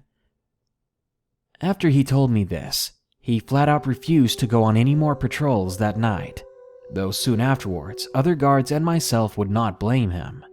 One cool night, I decided to do the patrol on foot, and I had a bright flashlight with me. As I walked along rows upon rows of empty trailers, I heard loud banging coming from inside one. Now, it's not unheard of to have vagabonds and animals that had climbed into the trailers, and part of my job was to check for them. If we found anyone like that, we would call the proper authorities for the situation. I walked up to the trailer and peeked inside, and as soon as I did, the banging stopped. As I looked around with my flashlight, the trailer was completely empty. This sent a chill down my spine and gave me goosebumps. I decided to walk away since technically there was nothing there. As I got to the front of the trailer, I heard this laugh that chilled me to the core and filled me with fear. Immediately, I ran back to the guard shack, and then I swore never to do the patrols again. On another night, I was with a female guard who we simply called Sarge due to her ranking and hard to remember name. One night we were sitting and talking, just passing the time. We suddenly saw a humanoid figure standing square in the middle of the unlit lot. He seemed to stand still until we both began staring at him. Then he raised his arms towards us and started to try to wave us down. But his movements were, for a lack of better terms, off. They didn't look quite right, but his voice was what really got our attention. In a loud, monotone voice, he shouted to us, "Help me, I need some help." It was like a bored high schooler was being forced to read a line from a play. Sarge handed me a flashlight and told me to go investigate. She said she'd watch my back, that she would call the emergency services if needed. I started to walk over, and the man was gone. Still, I had to investigate further. I went to the lot, and one vehicle had its lights on, so I knocked on the door and waited, and after a moment, a man answered. "Have you seen anyone out here?" I asked him, wondering if he was playing a prank on me. "No, sir. I'm the only one here who seems to be up at the moment," he replied in a voice completely different than the one we heard from the figure. This man's voice actually had emotion and expression in it. I started walking back to the shack, and the instant I turned around, all the dogs in the neighborhood began barking for no reason. When I got back inside the shack, Sarge looked at me and asked, "Why didn't you follow them?" I was confused. "What do you mean, Sarge? They were gone when I got there," I said. She shook her head. "No, they were standing there until you started to walk across the street. Then they went behind the closest trailer." Again, chills flooded over my body. Sarge and I talked about this for a few nights afterward, trying to figure out who or what that was. On another occasion, I was at the new gate, and Sarge was on her patrol. She came to check on me. Most nights were dead except for maybe 2 hours total, so we would spend time watching YouTube on our phones. At one point, she smacked the window and startled me as I was lost in some cartoon. I opened the window, then she asked me, "Who's with?" and then she stopped. She just vacantly stared at the empty doorway to Gate 2's small bathroom. The next words out of her mouth were, "I swear to God, there was someone behind you. Even when I smacked the window, they were standing there." I thought she was still trying to startle me, but the look on her face was one of worry, a look of confusion and fear, like on the night we saw that man in the lot. After that, she was quiet the rest of the night, and sadly, only a few weeks later, she quit. After that, I took her position as sergeant. There was a lot of change in the orders. I would be in the main office, and once a night I'd do a foot patrol of all the posts. This would take about an hour, and I would carry a wand with me, like the kind you see flight crews use to guide planes for takeoff in movies. I would do the patrols around the same time every night. One night before I begin my patrols, I receive a call, and the guard at the back gate is surprised when I answered. "If you're on the phone, who's watching us?" she said in a confused voice. A bit of panic was slowly creeping in. To ease her mind, I told her that I would look on the cameras. They gave me the figure's location. I checked all 3 cameras that covered the area, and no one was there. But she continued, I can see him, he's standing right there. We thought it was you just watching us creepily, trying to freak us out. The panic was now apparent in her voice as I checked all the cameras over and over. I didn't see a soul on a single one, no one on any of the outside cameras either. The other guard hung up and refused to pick up the phone the rest of the night. When the next shift arrived, she left in a hurry, and she never showed up for her next shift. These are just a few of the strange things we saw there. Other guards told me stories of their encounters, but those are their stories to tell. Just remember, security guards see more than just shoplifters and loiterers. They also see the things that go bump in the night. Security job, submitted by Tommy.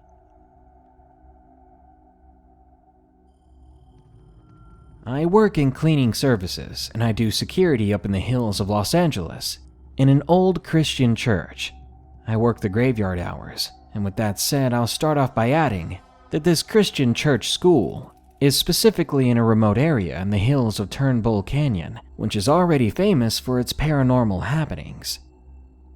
This experience happened to me around Christmas of 2015. I was 25 years old and had just started working for this company. Anyone who works the night shift as security knows it can be fun but mostly boring. But it can be creepy when things get strange. You never know when you can possibly be the victim of some lunatic or some paranormal things. The thoughts of something happening to me were always on the back of my mind when I worked. As security, I spend most of my time either watching YouTube or browsing Facebook. My job is to keep intruders out of the school for whatever reason.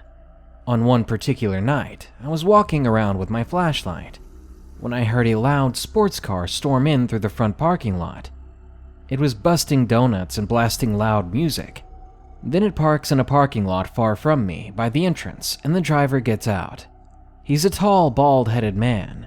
He looks middle-aged, and he was very, very drunk. I pointed my flashlight in his direction and explained to him that he couldn't be on the premises. At first he laughed and tried to convince me that it was okay. I shook my head, telling him he had to leave now or I was calling the police. He tried to convince me to let him drink on the parking lot. What's wrong with this guy? I finally had enough, and without hesitation I called the police. This obviously infuriated this man. I still had my flashlight on him, and he yelled at me with rage, cursing at me for pointing the flashlight in his direction. Then he began to call me all kinds of names, some I've never heard of. And no joke, the guy suddenly pulled out a freaking katana. You know, one of those samurai swords. He began to walk over to me quickly, with that sword at the ready. But halfway towards me, he turned around and ran back to his car, throwing the sword in the back seat. At this point, I'm thinking this guy really was crazy. Back in his vehicle, the man then drove towards me as fast as he could. I ran back to the church, my heart pounding like crazy, barely dodging getting run over by this lunatic. I was thinking, this freak has a sword and a car, and all I have was a 5-inch flashlight. I didn't have a gun, and they didn't give me one for the job. So even though I was a guard, I was basically at the mercy of some crazed, drunk lunatic. Luckily, I did have the keys to every door in the church, so I went inside the office, locking everything up. Suddenly, the lights to his car faded, so I peeked through the curtains of the nearby window, trying to get a look of what this guy was doing. Now he was kicking and tearing up the church flowers in a small garden. He was extremely mad. Just then I see flashing red and blue lights coming through the parking lot, and within seconds, I hear the officer telling this man to get on the ground and all that good stuff. Cautiously and with my hands up, I walked outside over to the police officer so that the cops knew I was there. They asked me a few questions, and apparently the man was not only drunk, but he had also taken a large amount of bath salts. I still work at that church, only now I carry a handgun and plenty of ammo with me. I never want to be in a situation where I have to wait on the cops, like some sort of damsel in distress. No, if this happens again and I have to wait for the police, I'm going to be the one with the upper hand. Something was curious. Submitted by Nico. I work security for a hospital on Oahu, Hawaii. Back during September of 2015, I was patrolling the hospital grounds around 10 in the morning. I was out back in the oldest building on the property. It's 100 years old, give or take. This building is only 1 story tall, but it's quite long. It's split in half on the inside. One half has 2 conference rooms and the other is cold storage. And both sides have their own alarm systems with motion detectors. The conference room side is deactivated during the day for use, while the storage side is armed day and night unless someone goes in and deactivates the alarms. Both sides have their own exterior entrance, but no one uses the entrance on the storage side because the door is blocked on the inside. I enter the conference room side of the building, closing the door behind me. I walk down the hall to the center where the 2 halves meet and check the interior door leading to the storage side. This hall is shaped like the most irritating Tetris piece, so you walk, turn left, then right, and continue to the end. The door leading to the storage has a 10-digit keypad lock. After checking the door, I turn back. I'm almost back to the entrance when I suddenly hear a click, click from the other end of the hall. I go back through the blind corner and see the door leading to storage is now completely wide open, swinging ajar on my side of the building. I open the door, and all the lights are still off. No sounds of footsteps, rustling, scurrying, nothing. I even let out a confused hello, loud and clear, but there was no response. The building is old, wooden, and standing about 3 feet off the ground, so if anyone was there, I would have heard them moving somehow. I know I don't have the code to deactivate the alarm, but even still, I feel compelled to enter the room to see what happens. And I can't walk away either, because it's my job to make sure no one's inside. So I did what I had to. I stepped inside, and the alarm is set off. It's loud and blaring in my ears. Right away I radio maintenance, asking for someone to come deactivate the alarm and telling them it's just me. They ask what happened to set it off. I told them that I had to enter the room, and when they asked why, I said the door opened on its own. Of course, they asked me to repeat what I just said, so I do, but they don't give me a response after that. Soon a maintenance employee shows up and deactivates the annoying alarm. We check the storage side together, but still there's no one there. I tell him again what happened, and he's as creeped out as I am. This building is old, but the entrance I came through was closed, and all the windows have been sealed because there's AC in every room. The windows of the storage side are boarded up from the outside, and even if I hadn't entered, the alarm still would have eventually been set off by the door being left open, and if someone entered that room, they would have set the alarm off too. But whatever it was, it didn't. And this isn't a I accidentally left the door open kind of thing. This was a sealed door, ready to have a password entered to it, before it released its locks and opened. I hadn't touched it, yet somehow something opened that door. Horrifying security guard job. Submitted by Lauren. About 2 years ago, my mom volunteered me to help out the makeshift security team at my local high school for an upcoming cheer competition. This team was basically a bunch of dads and their daughters who stepped up knowing they would be paid for basically standing at the exits doing nothing. I was the youngest out of the helpers in the group at the age of 12, running paperwork to the organizers back and forth throughout the school. When I was not doing that, I was patrolling the dark, empty hallways with my friend Sid, making sure no young teens were doing God knows what, plus keeping people out or redirecting them back to the cheer competition. The high school had hallways that were laid out like a labyrinth, that you could make one turn and you would become completely lost in the dark. Now keep in mind the hall lights are off, because the school was closed. The competition was happening outside. Though everything was dark, it never seemed scary to us, since we had been at that high school several times before. and the dark was not a fear that we shared. Well, not at the time. We ended up going through the hallways on a call that some people saw someone walking down the halls behind the cafeteria. They were seen going through the exit doors that had those little windows to look through. The organizers strangely weren't too worried about us going to retrieve this person, as they thought it could have been someone lost from the cheer competition. Plus, the only entrances that were open were where the rest of the security were, letting people through. Armed with flashlights on our phones and the bright yellow t-shirts on our backs that had the word staff written on them, we went into the dark hallways. At first, we thought finding this person would be easy, since you could hear the music from the competition, so it should be simple enough to follow it back to the doors. But as we kept walking further into the dark, deeper into the school through mysterious hallways, we realized this might be out of our hands. We continued walking until we came to the center courtyard of the school. We found a window weirdly wide open, with muddy footprints leading from it, as it had rained the night before. My friend Sid turned to me with a look of horror in her face, saying, "How could someone get into the school? The only other way was to climb over the roof." My stomach immediately got sick. This wasn't someone that was lost. This was someone who had broke in.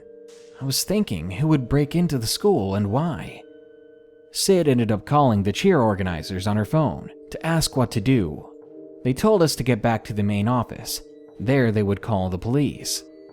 Not even 2 seconds after we hung up the phone, someone or something threw a water bottle, or what we thought was a water bottle, from around the corner, nearly striking me in the face.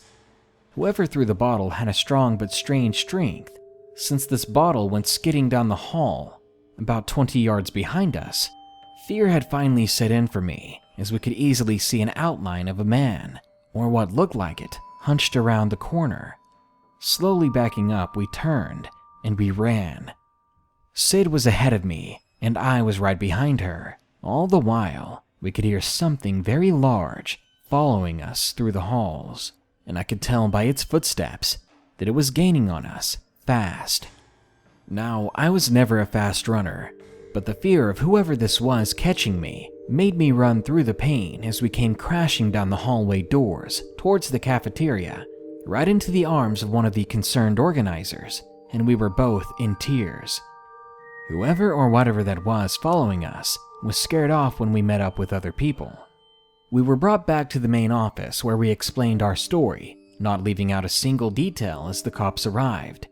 We were ordered to stay in the office as the cheer competition was put on hold, as several cops swarmed the building looking for the suspect.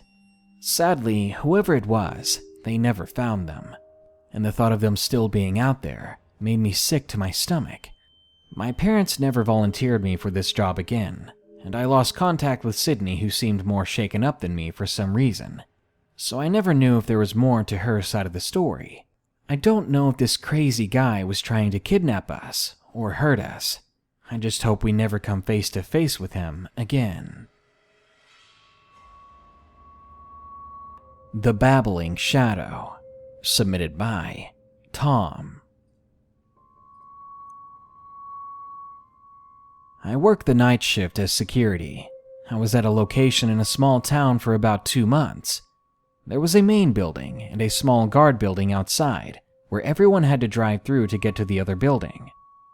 My nights mostly consisted of watching the CCTV monitors, and on nights when no one else was there, I would patrol the outside area and inside of the building. Well, one night, I was looking through the camera footage as it played live, and I saw some sort of orb appear on camera, the camera outside the side of the guard building. I thought it was a bug in the footage, or something like that, until I realized it was just floating there. I looked outside to see if a puddle of water was reflecting anything, but my area is in a drought, and there hasn't been rain in days. I wrote it off as a camera glitch, until the orb began to change shape, and I soon saw a mist-like figure appear to be standing directly across the little road that ran past the shack. I looked out the window to the exact spot it should have been, but there was nothing there. I grabbed my cell phone and began to record it with my camera. This is a big no-no when working security. I filmed the figure on the screen for a bit, and suddenly the figure disappeared. This was not anything more than creepy, but I did message the video to my fiancée and her sister, who said that it was nothing, that the only thing haunted was the quality of footage on my cell phone. I wrote it off as nothing until October 8th of 2016. I was watching the monitors again late at night after finishing a patrol. As I watched the main building's motion sensor door open and close right as I looked over that camera feed, this shouldn't have been possible. There was nothing there. No wind blowing leaves by, no animals or people. No reason that the door's motion sensor should have went off. Immediately, I was filled with dread, and something told me that I was being watched. Then the clicking started.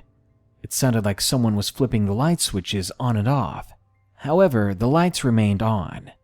Then I realized it was coming from the other side of the dropped ceiling. Then another started and another.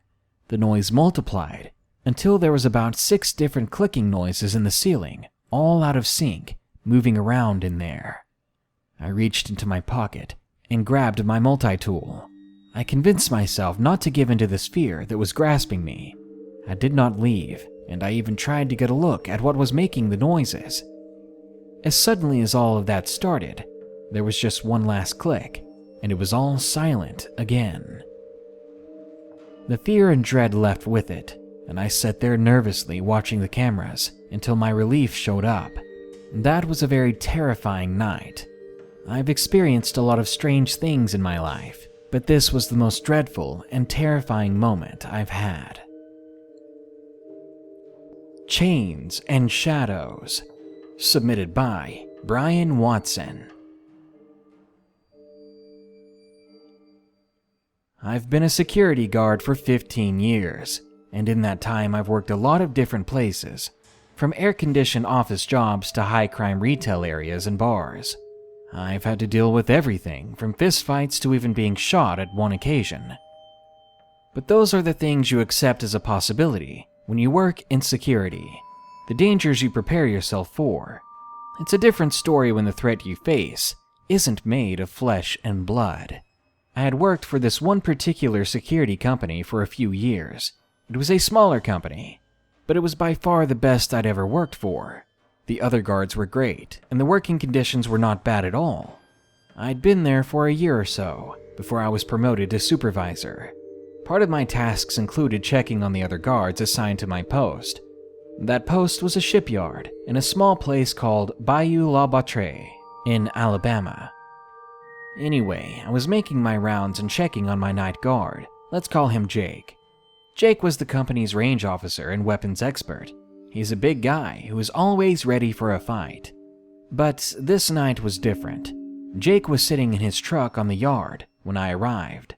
His eyes were wide, and I could tell that he was shaken up. Jake of all people, I thought. When I asked what was wrong, he simply said, "There's something wrong with this place.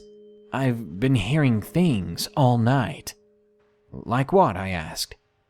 "Well, chains," he replied. "Chains?" "Yes, chains." For those unfamiliar with shipyards, they are full of heavy equipment, welding machines, cranes, and the ubiquitous chainfall. This is basically a chain and pulley system used to lift and move heavy objects. They require a person to pull the chain and lift it. According to Jake, he was hearing this happen, but there was no one else here. Now, again, I've been working security for years. At that time, I dealt with a lot of strange noises, and more often than not, it's some stray or wild animal getting into something they shouldn't be. Stray dogs and cats are a familiar sight in the bayou, so I was ready to believe that that's what he heard. So we both approached the warehouse where he had heard those chains. As we approached, we both began to hear the telltale sound of chains. It was as if someone had just pulled the chains as hard as they could, like the Hulk was playing with a set of chains like jump rope. Both Jake's and my hands fell to our guns. We moved closer, cautiously, to see what had happened. Slowly, I entered the warehouse. But there was nothing there. No chains, no cats, no intruders. When I looked back, I noticed Jake was still standing outside. I thought he was right behind me to back me up, but he was having none of it. You really just let me go in there alone like that? I asked. You heard those chains. Only the two of us are here. Something pulled those chains, and it's something that I don't want to mess with. I was trying to calm him down. Sure, the sound was weird, even weirder when I couldn't find any chain falls, but there was always an explanation. There had to be. I did my best to calm him down and to keep my composure as his supervisor. As we talked, it happened again, but this time, it sounded like multiple chains were being pulled at the same time. Both Jake and I heard it, and Jake had had enough. He said he was going to finish this shift and never come back to the yard. The following day, I followed up with the warehouse supervisor. I told them about the noises we heard. I said that they might want to check to make sure they didn't have a rodent infestation or some malfunctioning equipment. But the supervisor just smiled at me. They said, "That wasn't any equipment. That's the ghost, and I see you finally met him." Ghost? I asked. Definitely. We've all had experiences here. Sometimes it moves things, other times it will touch you. Some people have claimed to see a shadow walking around, but it won't hurt you if you leave it alone. I was stunned. They said this as a matter of fact, as if it was a normal occurrence. I couldn't believe what I was hearing. Well, Jake never did work that yard again, but I continued to. In my time there, I learned that the supervisor was right. There was something there. I spent many nights seeing shadows that I couldn't explain. And being alone and hearing those chains was a commonplace thing. But I never got hurt, and I never tried to pursue it. Whatever is there is real, and if it can pull chains and walk around, I wonder what else it could do. I wonder what it could do to someone who got a little too curious.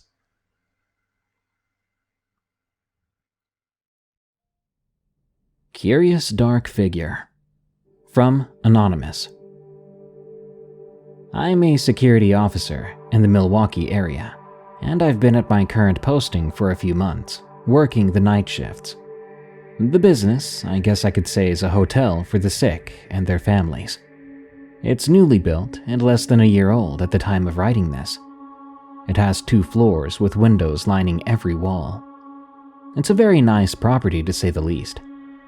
As the security officer at this business, I was tasked with monitoring cameras and every so often patrol the property to make sure everything is locked and no one is loitering on the property. There's only one security officer for each shift. When I first began the posting at the end of summer 2021, everything was going on as normal, and the nights were quiet. This continued for a few weeks, but around week 3, I began getting the sense that I was not alone, and I had the feeling of being watched. Perhaps I was just tired from long days of work, so I just chalked it up to me seeing things. So I continued my shifts as normal, until one day I started to see a dark figure out of the corner of my eye. When I looked up, the dark figure quickly moved behind one of the pillars. I stared for a while and even got up to take a look around the pillar, but nothing was there. I continued to monitor the cameras, reading a book, when I suddenly heard 2 taps on the window behind me. Not in quick succession, but about 2 to 3 seconds apart. They were not by any means light taps. It was more like a thud, like someone was trying to get my attention. I took out my flashlight as the lights were all off. I looked around, but I didn't find anything out of the ordinary. So I sat back down at my desk, going back to my business as normal. I know in hindsight, I should have investigated more. But at the time, I could not explain why it was happening, although the thought did linger in the back of my mind.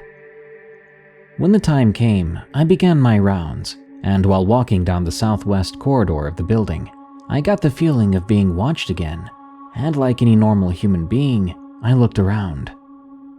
There wasn't anything in front of me, so I looked over my shoulder and my heart dropped. A dark figure slowly moved behind a doorway and disappeared. Was it just a shadow of a passing car? I thought to myself. My heart was definitely racing at this point, But I continued to walk down the hallway, occasionally looking over my shoulder. At the end of the hall are a set of windows before leading downstairs, and because it was dark outside, the window reflected like a mirror. About halfway down the hallway, I looked up at the window and see what looks to be a head sitting above my right shoulder. I immediately turned around, ready to confront someone, and again, no one was there. My heart was pounding, and I almost didn't want to continue my rounds, but I had to. It was my job. I know you're going to say I should have noped out of there, but I kept telling myself this can't be real. I must be so tired I'm just seeing things.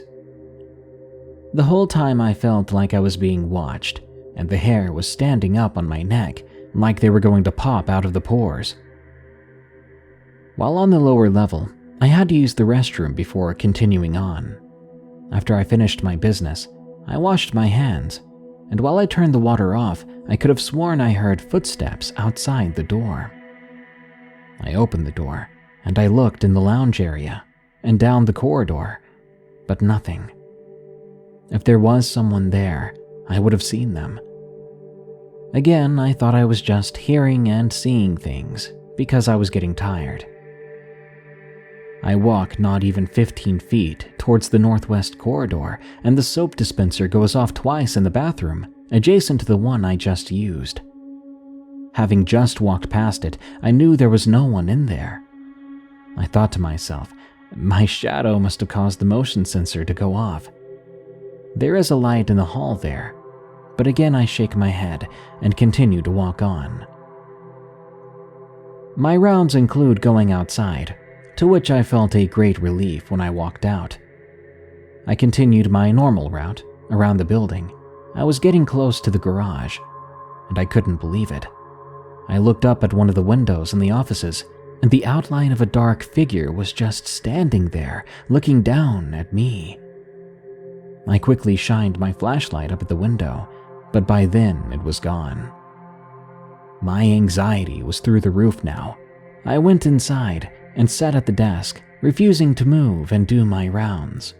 Only until people started moving about when the sun came up did I gain back my composure somewhat. The staff of the building began to arrive later in the morning, dropping their belongings in the office. One of them came up and asked how the night went, to which I replied, it was all right, and I explained that it felt as if I was seeing things. The thing I didn't want to hear next was what she said. Yeah, we're thinking this place is haunted. There have been some weird happenings going on in the building, and I think it might be because the business across the street is trying to expand, and they found out they were digging up a burial ground. Maybe the disturbed spirits came over here. Just hearing those words made the sense of dread reign over me, because now I knew I was more than likely being stalked or watched by something. I began to explain to her about what I'd experienced overnight, and she had a very shocked and disturbed look on her face. After I left for the day, I spoke to the other security officers, and they too have experienced similar sightings, that feeling of being watched. However, each of them has said they haven't experienced anything other than that. One of the security officers that worked there almost refuses to come back. It's been 3 months now, and on occasion I'll get the feeling of being watched, hear footsteps along the hallway, and I'll see a dark figure. But nothing else has come of it.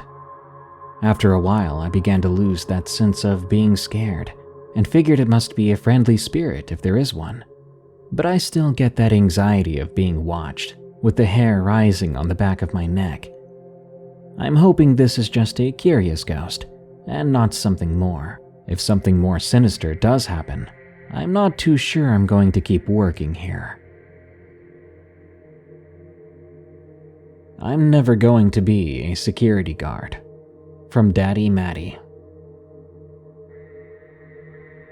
So this story took place a few years back when I was 17. I was asked to patrol a local goat farmer's ranch at night for about 2 weeks. The farmer was a family friend and a neighbor to my Nana and Papa. We can call him John. My Nana and Papa own a farm about an hour outside of town in northern British Columbia, Canada. Being that Halloween just passed as of writing this, I was reminded of this story. Around the time of Halloween, goats go missing from farms often. Many farmers believe that witches steal them to sacrifice them on Halloween. I always thought they were just rumors, so I agreed to help patrol John's farm. The farm is close to 100 acres of land, so there was more than one of us helping out, a total of about 40 people. We all knew each other. That's the kind of thing you get in a small town. We were split into groups of 4 and had 2 ATVs between the 4 of the group. By now, I was starting to realize that John was not messing around. Most people from around that area owned a gun of some sort, and we were asked to have them with us while we did our rounds. Because I didn't live in that area, I didn't own a gun, so in my group, I was told to drive one of the quads. On the first night, we were given our instructions and areas to patrol.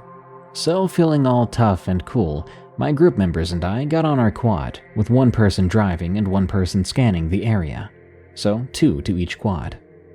Me and the guy with me, let's call him Mark, jumped on our machine and waited for the other group members to get settled into their machine. We'll call the other 2 Jack and Bill. The first 4 nights went normally, with the occasional twig snap and deer jump out of the darkness that gave us a small fright. But that was the last of the normal parts. The sun was rising, signaling the end of the 5th night. Mark, Jack, Bill, and I all began to drive back. While we were cutting through an area that we were not assigned to patrol, we saw a large brown lump on the ground. We drove up to it, and what we saw shocked me to my core. It was a half-skinned cow with weird runes burned into the half that still had skin. This was not one of the stereotypical cattle mutilations.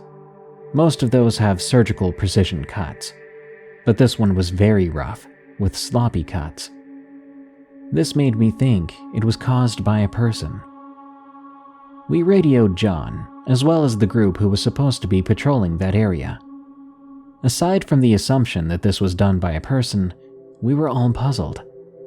We tried to find tracks leading towards or away, but we couldn't find any. Whoever had done this, they were good at covering their tracks. Anyway, we dealt with the cow, and the proper authorities were contacted. After this, I went home to go to bed, and to get ready for the next night.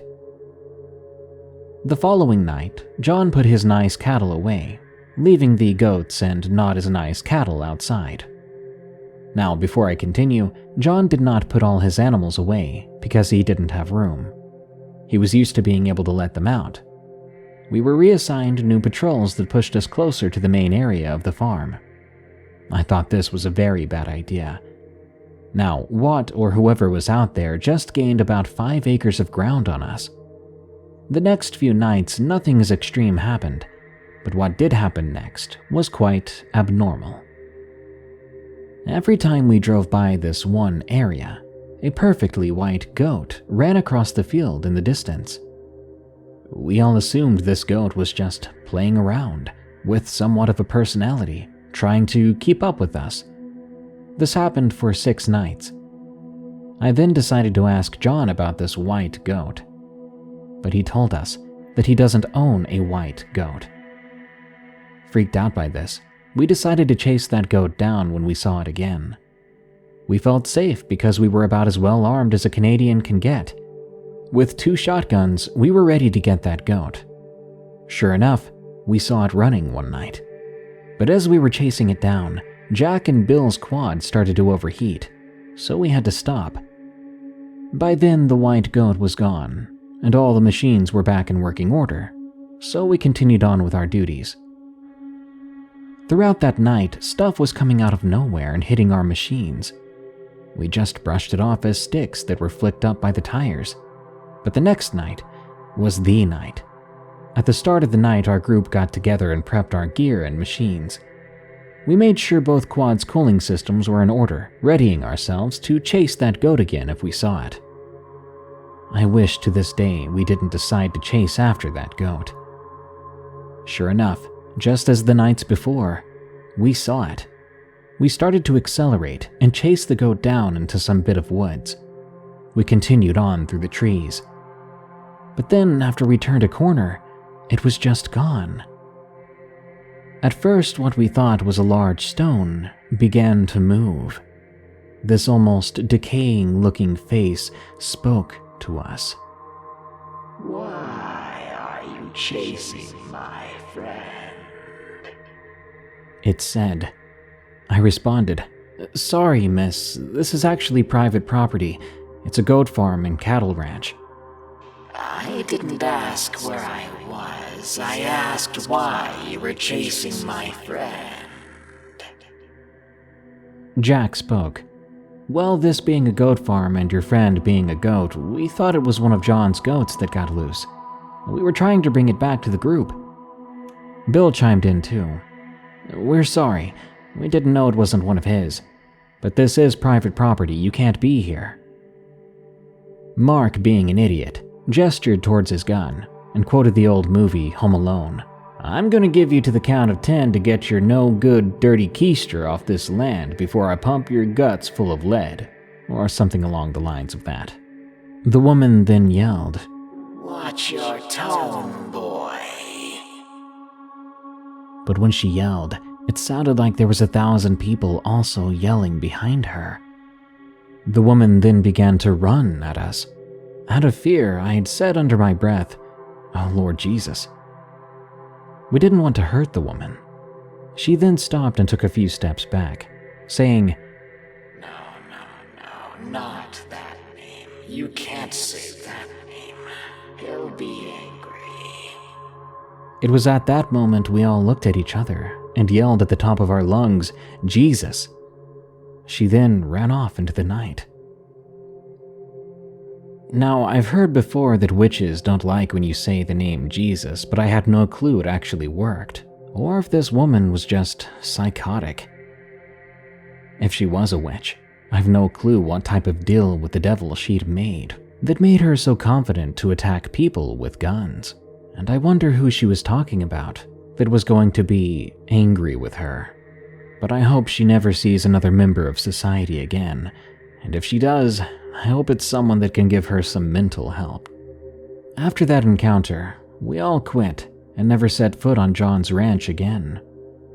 I know I wasn't a security guard, but there is no other title I could call myself for this story. We were working security after all. I can tell you this, I will never be an actual security guard no matter what, where and who I'm guarding. Not after something like this. Overnight in the hotel. From ML. I did security for about 4 years, starting back when I was 19. I'm 27 now. Starting after my first year, I switched to working the night shifts in my area for extra cash. My regular account was a hotel right on Lake Champlain in the heart of Burlington, Vermont. The previous night guard became the overnight receptionist right after training me on the account. This will be relevant later in the story. My duties were to patrol through the entire hotel once every hour, from 10 p.m. to 7 a.m., mostly just to make sure none of the large homeless population here would try squatting in a broom closet or such for the night. There were plenty of rooms in this hotel that would give you chills, like 2 of the 4 boiler rooms or the dark concrete corridor in the basement, where the security office happened to be. The worst was always the 5th floor, though. It didn't matter what time of night it was. If you were on that floor by yourself, your hairs would stand on the back of your neck and you'd always be looking over your shoulder. The layout of the hotel is like a lightning bolt. It has a staircase on both ends, one in the middle, and the elevators are just past the middle curve of the bolt. Relatively quickly, I noticed the unease of that floor. There was a light on the wall just outside the room next to the middle stairs that would periodically begin flickering at random times. It would happen one night and not the next, but it was a very regular occurrence. At first, I paid no mind to it. As I observed it more and more, though, it started to make me a little uneasy for some reason. Almost like the energy in the area was different when it happened. After a few months of this, it got to the point where every time I would get to that floor on patrol, I would stop at the staircase doors that had windows on them and peer down the hallway, almost like I was expecting something to be there. It sends chills down my spine just thinking of that feeling, but thankfully nothing ever was there. On a few separate occasions, I was patrolling that floor when I heard the elevator ding from around that middle curve. This wasn't unusual, as guests would be in and out of their rooms all night, since the hotel is a stone's throw away from the downtown bar area of Burlington. However, on these occasions, the elevator doors would swing right open in front of me, just as I was walking past them, revealing them to be cold and empty. Now, if you know elevators, then you know this would only happen if somebody hit the up or down arrows on that floor. I guess somebody could have hit the button inside the elevator, but that wouldn't explain the timing or the fact that no other floor buttons were active. This was not the top floor, so there would have been more activated if somebody had just hit them all. After the third time this happened, I mentioned it to my previous coworker, the receptionist. She confirmed my suspicions and said she always felt the same way on that floor. In fact, it was half the reason she switched occupations. That and the better pay, of course. She went on to tell me that in the far past, there was a murder in the hotel. A man had brutally killed his girlfriend on the 5th floor. He wrapped her in the carpet and dragged her body to the elevator, then to his truck, where he drove to the middle of nowhere and disposed of her body.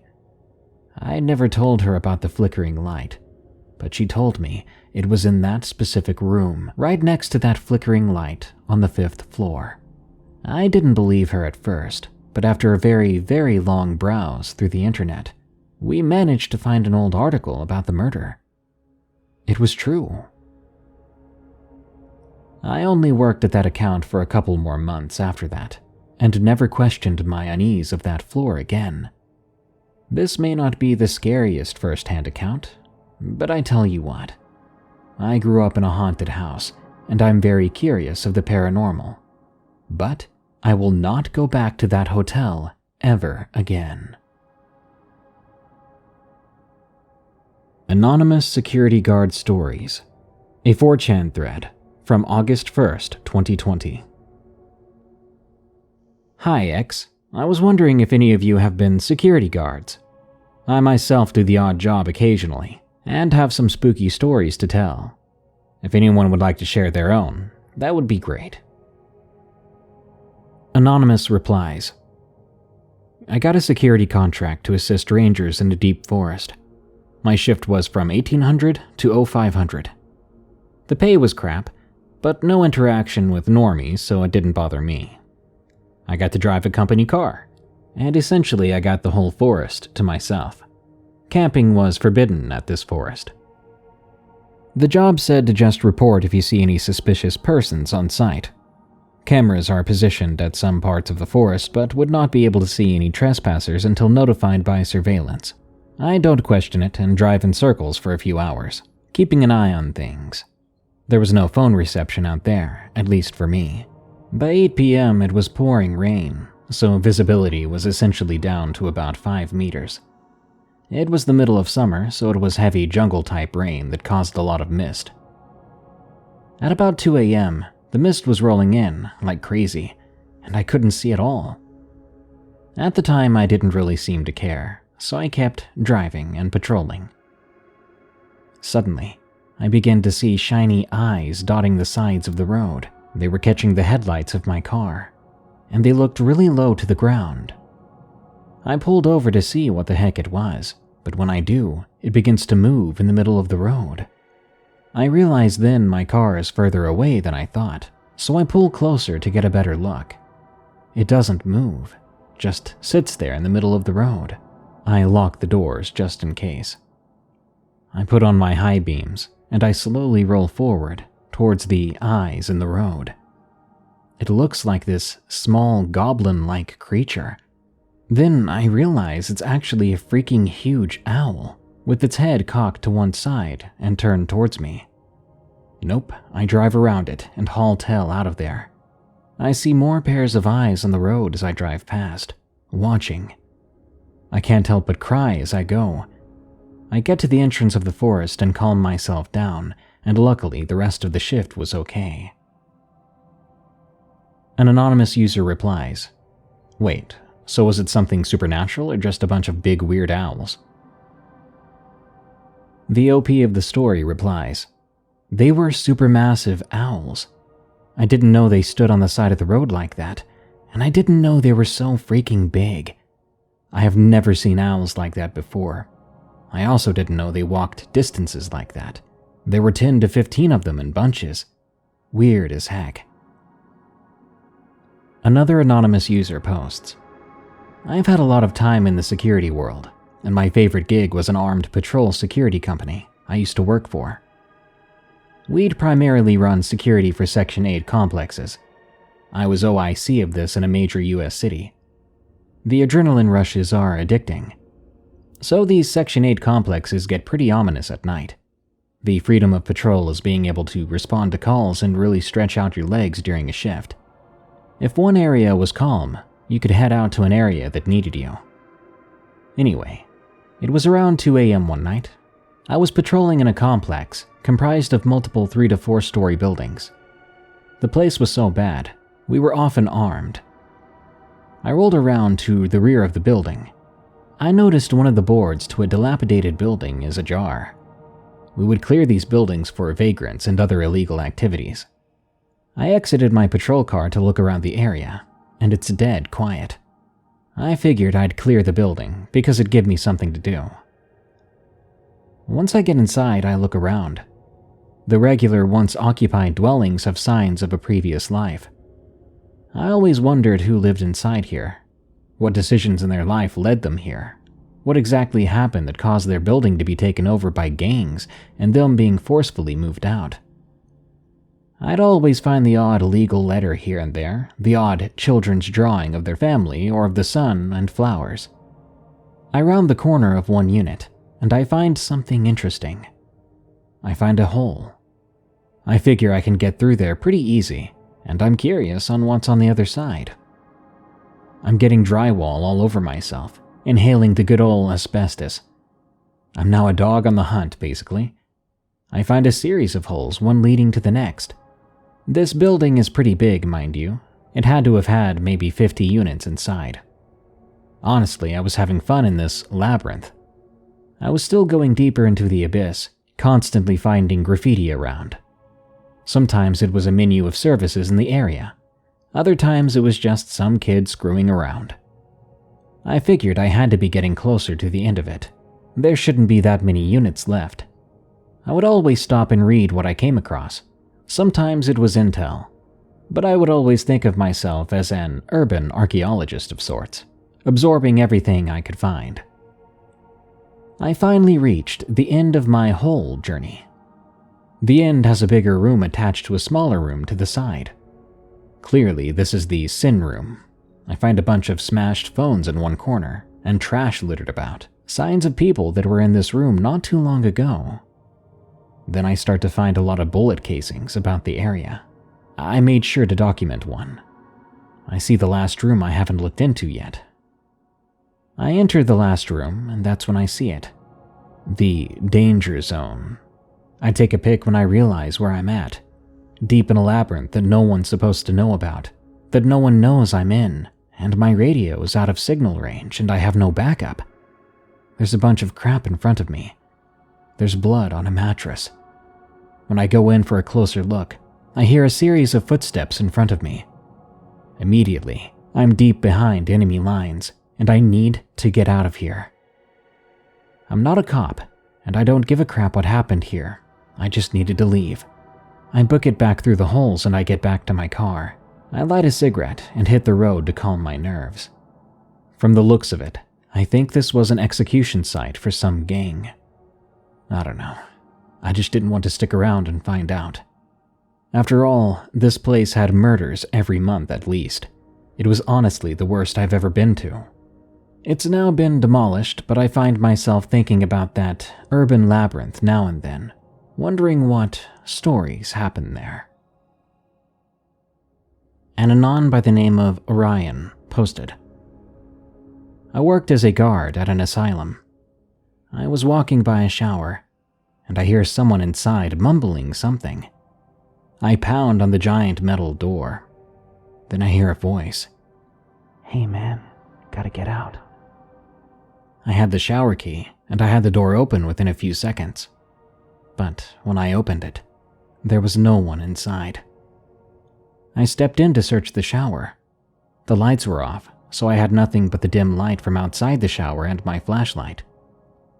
Then I heard the voice of someone mumbling next to me. Before I could make out what they were saying, I thought, nope. I step out and slam the giant steel door shut. But then, I hear the water inside turn on. It couldn't have been the door slamming that caused it. To turn the shower on, you have to mash a button and hold it for a few seconds. So I just walked away. Crap like that was so common at one point, I barely reacted to it.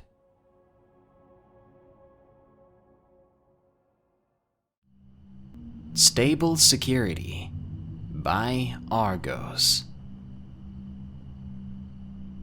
A couple of summers ago, I worked as a stable hand on a farm just off a main road that led into town.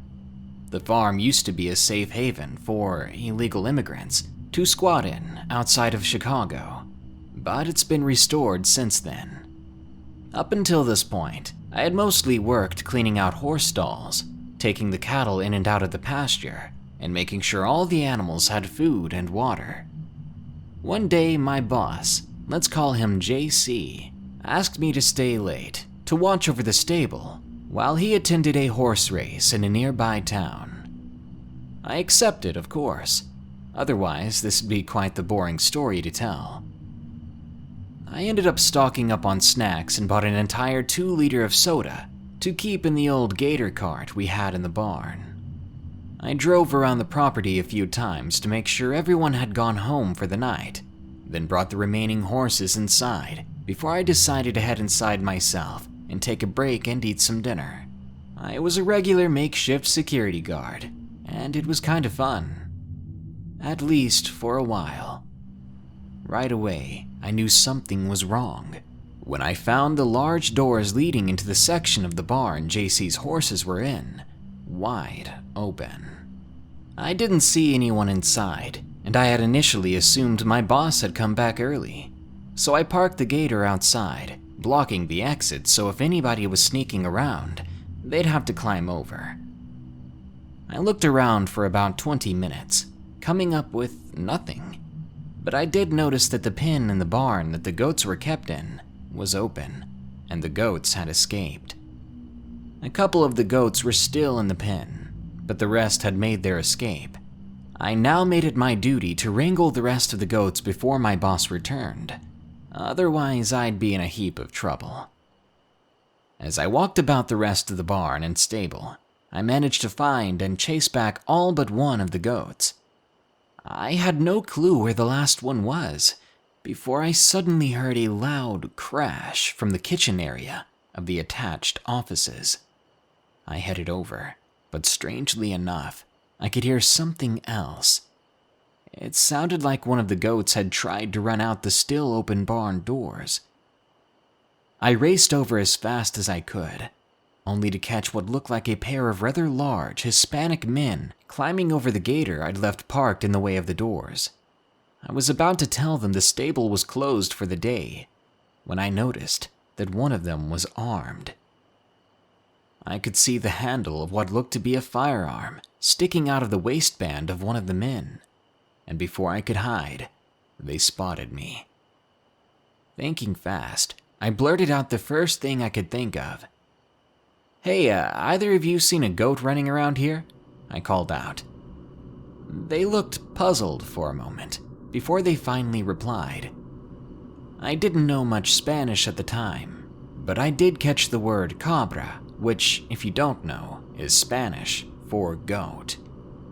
I shrugged my shoulders a bit, watching the two men before I decided to duck around the corner, pretending to resume my search of the missing goat as I leaned against the wall, straining to hear. The two men talked for a while, and I could hear them trying to open the doors to some of the horse stalls. They were locked though, which thankfully proved to be enough of a deterrent to cause them to leave. I had initially presumed that they were looking for the medicine we keep locked in the storeroom on JC's side of the stable, but it soon dawned on me that these men were looking for my boss's main racehorse, his most valuable possession.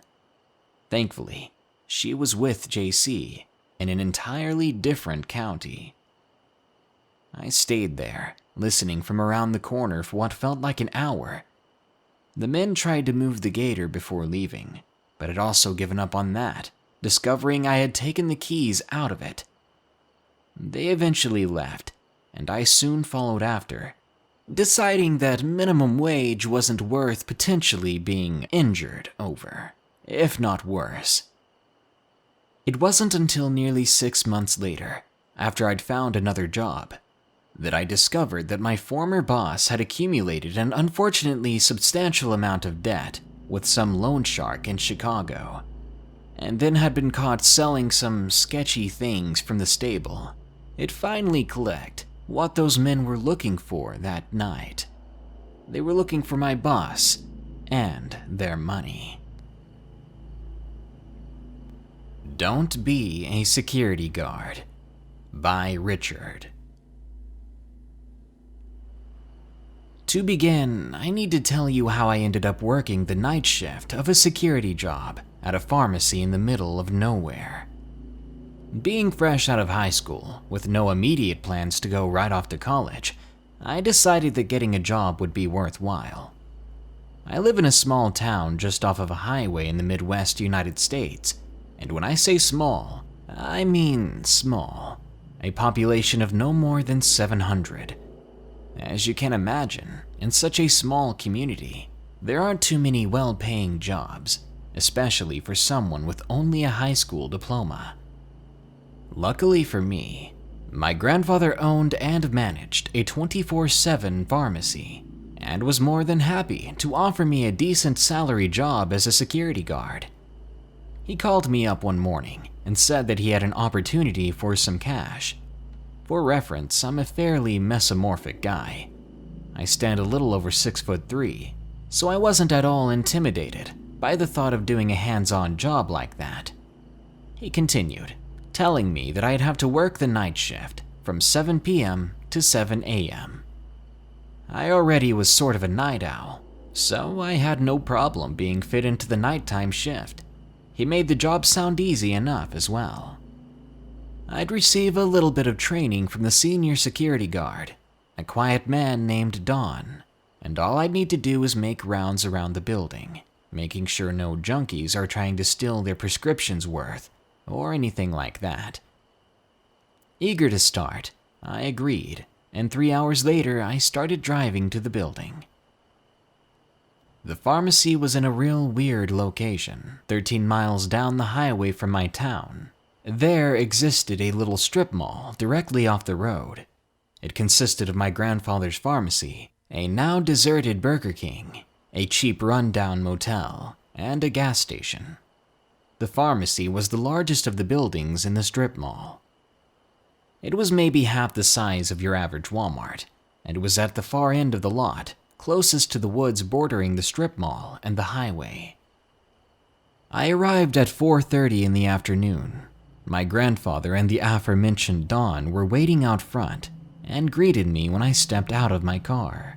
After signing some paperwork, establishing direct deposit information, and basic training of how to perform my tasks, use the security equipment and whatnot, I was good to go for my shift. All throughout the training, Don was very quiet. He seemed distant or solemn. He was constantly looking off into the woods bordering the pharmacy. Whenever I tried to follow his gaze, I couldn't see anything. I remember the next part in great detail. Right before it started, my grandfather pulled me aside and told me this in his uncanny country accent. We don't get many visitors out here, son. Still gotta keep your eye out, though. If you see any weird stuff happening, just ignore it.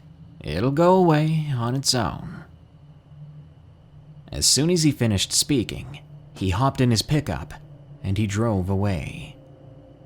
Right away, I thought this was weird, but didn't bother questioning him about it, figuring he was just trying to mess with me on my first day. With my shift starting in 30 minutes, I downed a Red Bull to make sure I had enough energy to do the entire 12 hours. Come 7 o'clock, only 4 people were in the building. There was me, Dawn, who was in the security room working the cameras, Margaret, the on-duty pharmacist, and a guy whose name I forget, so we'll call him Jerry, who was Margaret's tech and assistant. I spent my time sitting in the lobby area of the pharmacy at the back of the building, where the desk where you get the prescription filled is. It gave me a good view of the entire store, as the shelves and the aisles were very short, and I was content that I wouldn't miss any criminal activity. 4 uneventful hours later, I was pacing around the inside of the building, feeling somewhere between restless and bored. I noticed that we'd had no customers come in yet, but I thought it was normal considering the location of the building and time of day. That's when my walkie-talkie crackled, and I heard Dawn's monotone voice from the other end. "Rick, something moving outside right by the back entrance. Looked like a teenager effing around. Check it out. Over." As soon as he said what he said, and as soon as I registered it, I immediately felt off. I'm not normally freaked out, but I couldn't fathom why a person would be behind an old strip mall in the middle of nowhere at 11:15 at night. Hoping that either Dawn imagined it or the camera glitched, I replied with a quick, "On it," and headed to the back entrance of the store. I opened the back door, feeling slightly nervous, but I didn't see anything. Not at first, anyway. A single strip of fluorescent lights from above the back door illuminated the parking lot. I looked out over it to make sure nothing was out of the ordinary, and that's when I saw it. Standing maybe 60 feet away, right at the edge of the woods, there was a man, or at least it looked like a man. It was only barely illuminated by the light, so I could make out only its silhouette. But man, was it tall, even from that distance, at least a foot taller than me. My stomach sank, and I felt really unsettled. I did, however, want to do my job and get this impossibly tall dude off the premises. I called out to it with a simple, "Hey!" Immediately after I said that, the thing took off straight into the woods, disappearing from my sight almost instantly. Trying to rationalize it, I told myself it was probably a bear or something like it, even though the way it moved and stood looked nothing like any animal I've ever seen. Being very unsettled, but wanting to get the shift over with, I headed back inside. This is where things take a turn for the worse. 45 minutes later, it was exactly midnight. I remember because I was on my smartphone when it happened. I was back in the lobby of the pharmacy when I suddenly heard loud noises all around me. I looked up, and I saw easily what was the scariest thing I've seen in my life. All the windows, which lined nearly the entire store, exploded all at once, like they were all being crashed through at the same time. There was glass flying everywhere, and it felt like a war zone. Thankfully, it only lasted a few seconds. I couldn't see anything that could have caused the event through the now empty window panes. I pinged Dawn. He didn't answer, and once I confirmed that Margaret and the tech were okay, I ran over to his office. Once I got into the security room, what I saw chilled me. Dawn was lying on the ground with broken glass everywhere. His face was covered in red fluid. Apparently, when the glass exploded, it also affected all the monitors in the security room, sending massive splinters of glass into Dawn's face. The monitors all looked like someone threw a grenade at them. They were all totally wrecked. I called an ambulance, and they immediately took Dawn to the hospital. When the county police showed up, I explained to them what had happened. They would have thought I was crazy if it wasn't for the pharmacy team backing me up. They took our statements, did a quick search around the area, then left, assuring us through forced smiles that it was nothing to worry about. Obviously, me and the other pharmacy staff decided to call it a night after that. With all the windows busted, the building was entirely freezing, and definitely not presentable to customers at all. We all were unsettled by what happened. I called my grandfather, leaving him a quick message on the phone, although I'm sure it was somewhat incoherent, as I had no way of properly explaining what had happened, and I was still shaken up. I might have been able to forget about the incident entirely, if it weren't for what happened next. After locking up the store, as I was leaving and getting into my car, I noticed there was a figure standing across the parking lot from me, right by the dilapidated burger joint. Since the area was lit with proper streetlights, I could make out more of the figure. I knew it was the same one from before right away because of how tall it was, but being able to see more clearly now, I saw that instead of a foot taller, they were around 9 or 10 feet, towering over the entrance to the Burger King. It was on 2 legs and looked like a person, but definitely was not. It was wearing a massive tattered trench coat with large tears and gashes in the fabric. The best way I could describe the coat was Aiden Pierce style. Cheers if you get the reference. Through the tears, I could make out its skin, a pale gray color, like heavily watered down cement, and leathery. It looked almost wet, even though it hadn't been raining.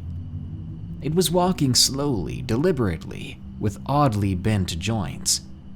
It was the most horrifying sight I'd ever seen in person.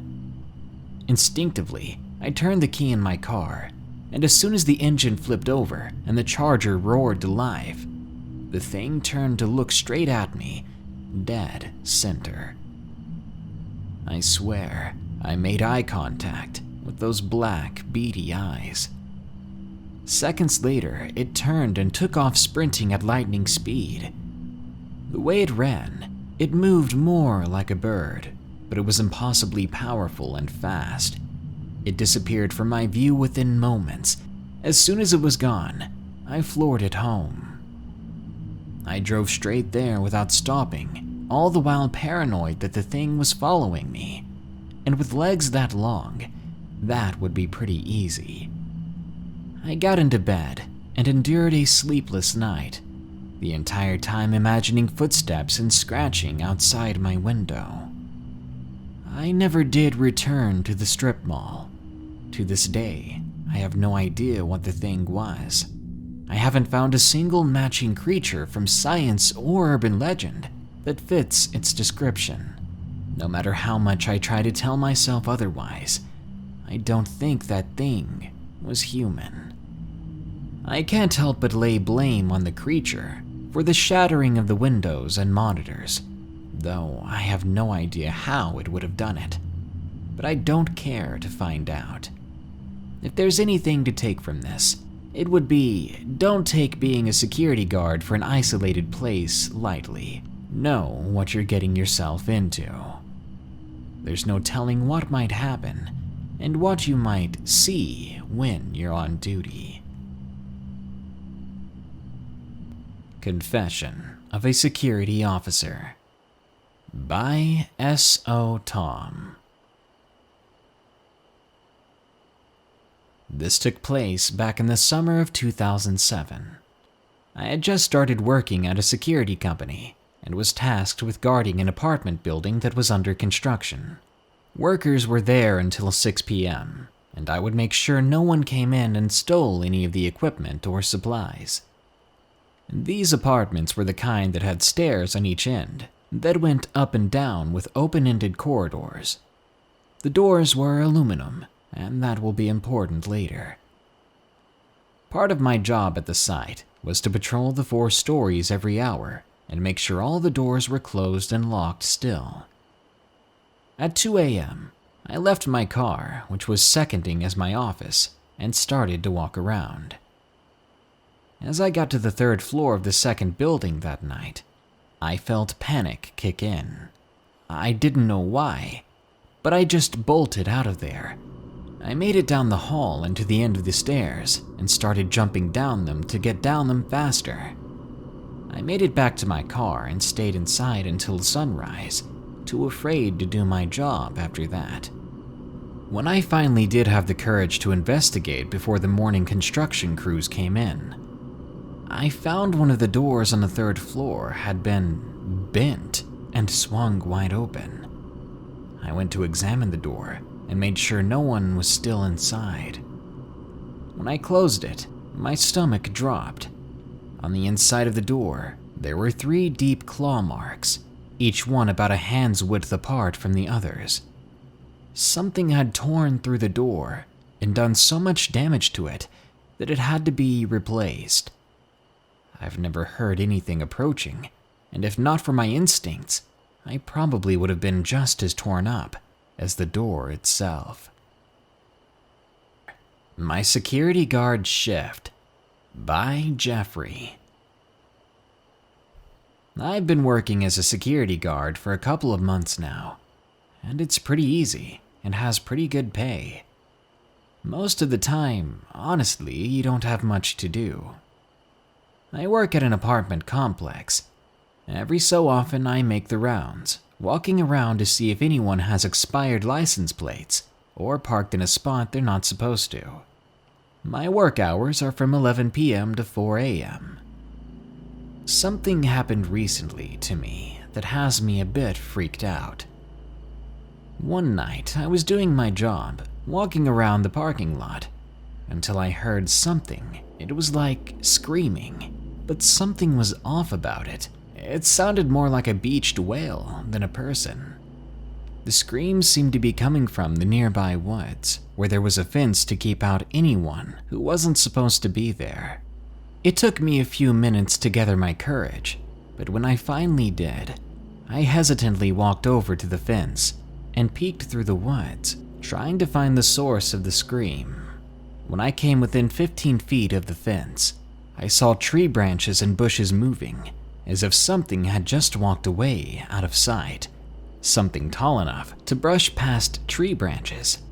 I tried to get my flashlight on and pointing in that direction fast enough, but I only caught a brief glimpse of movement. For as long as I worked there after that, I never did hear the scream again, and I never did find out what it was that made that noise. A Security Guard's Creepy Story by Anonymous.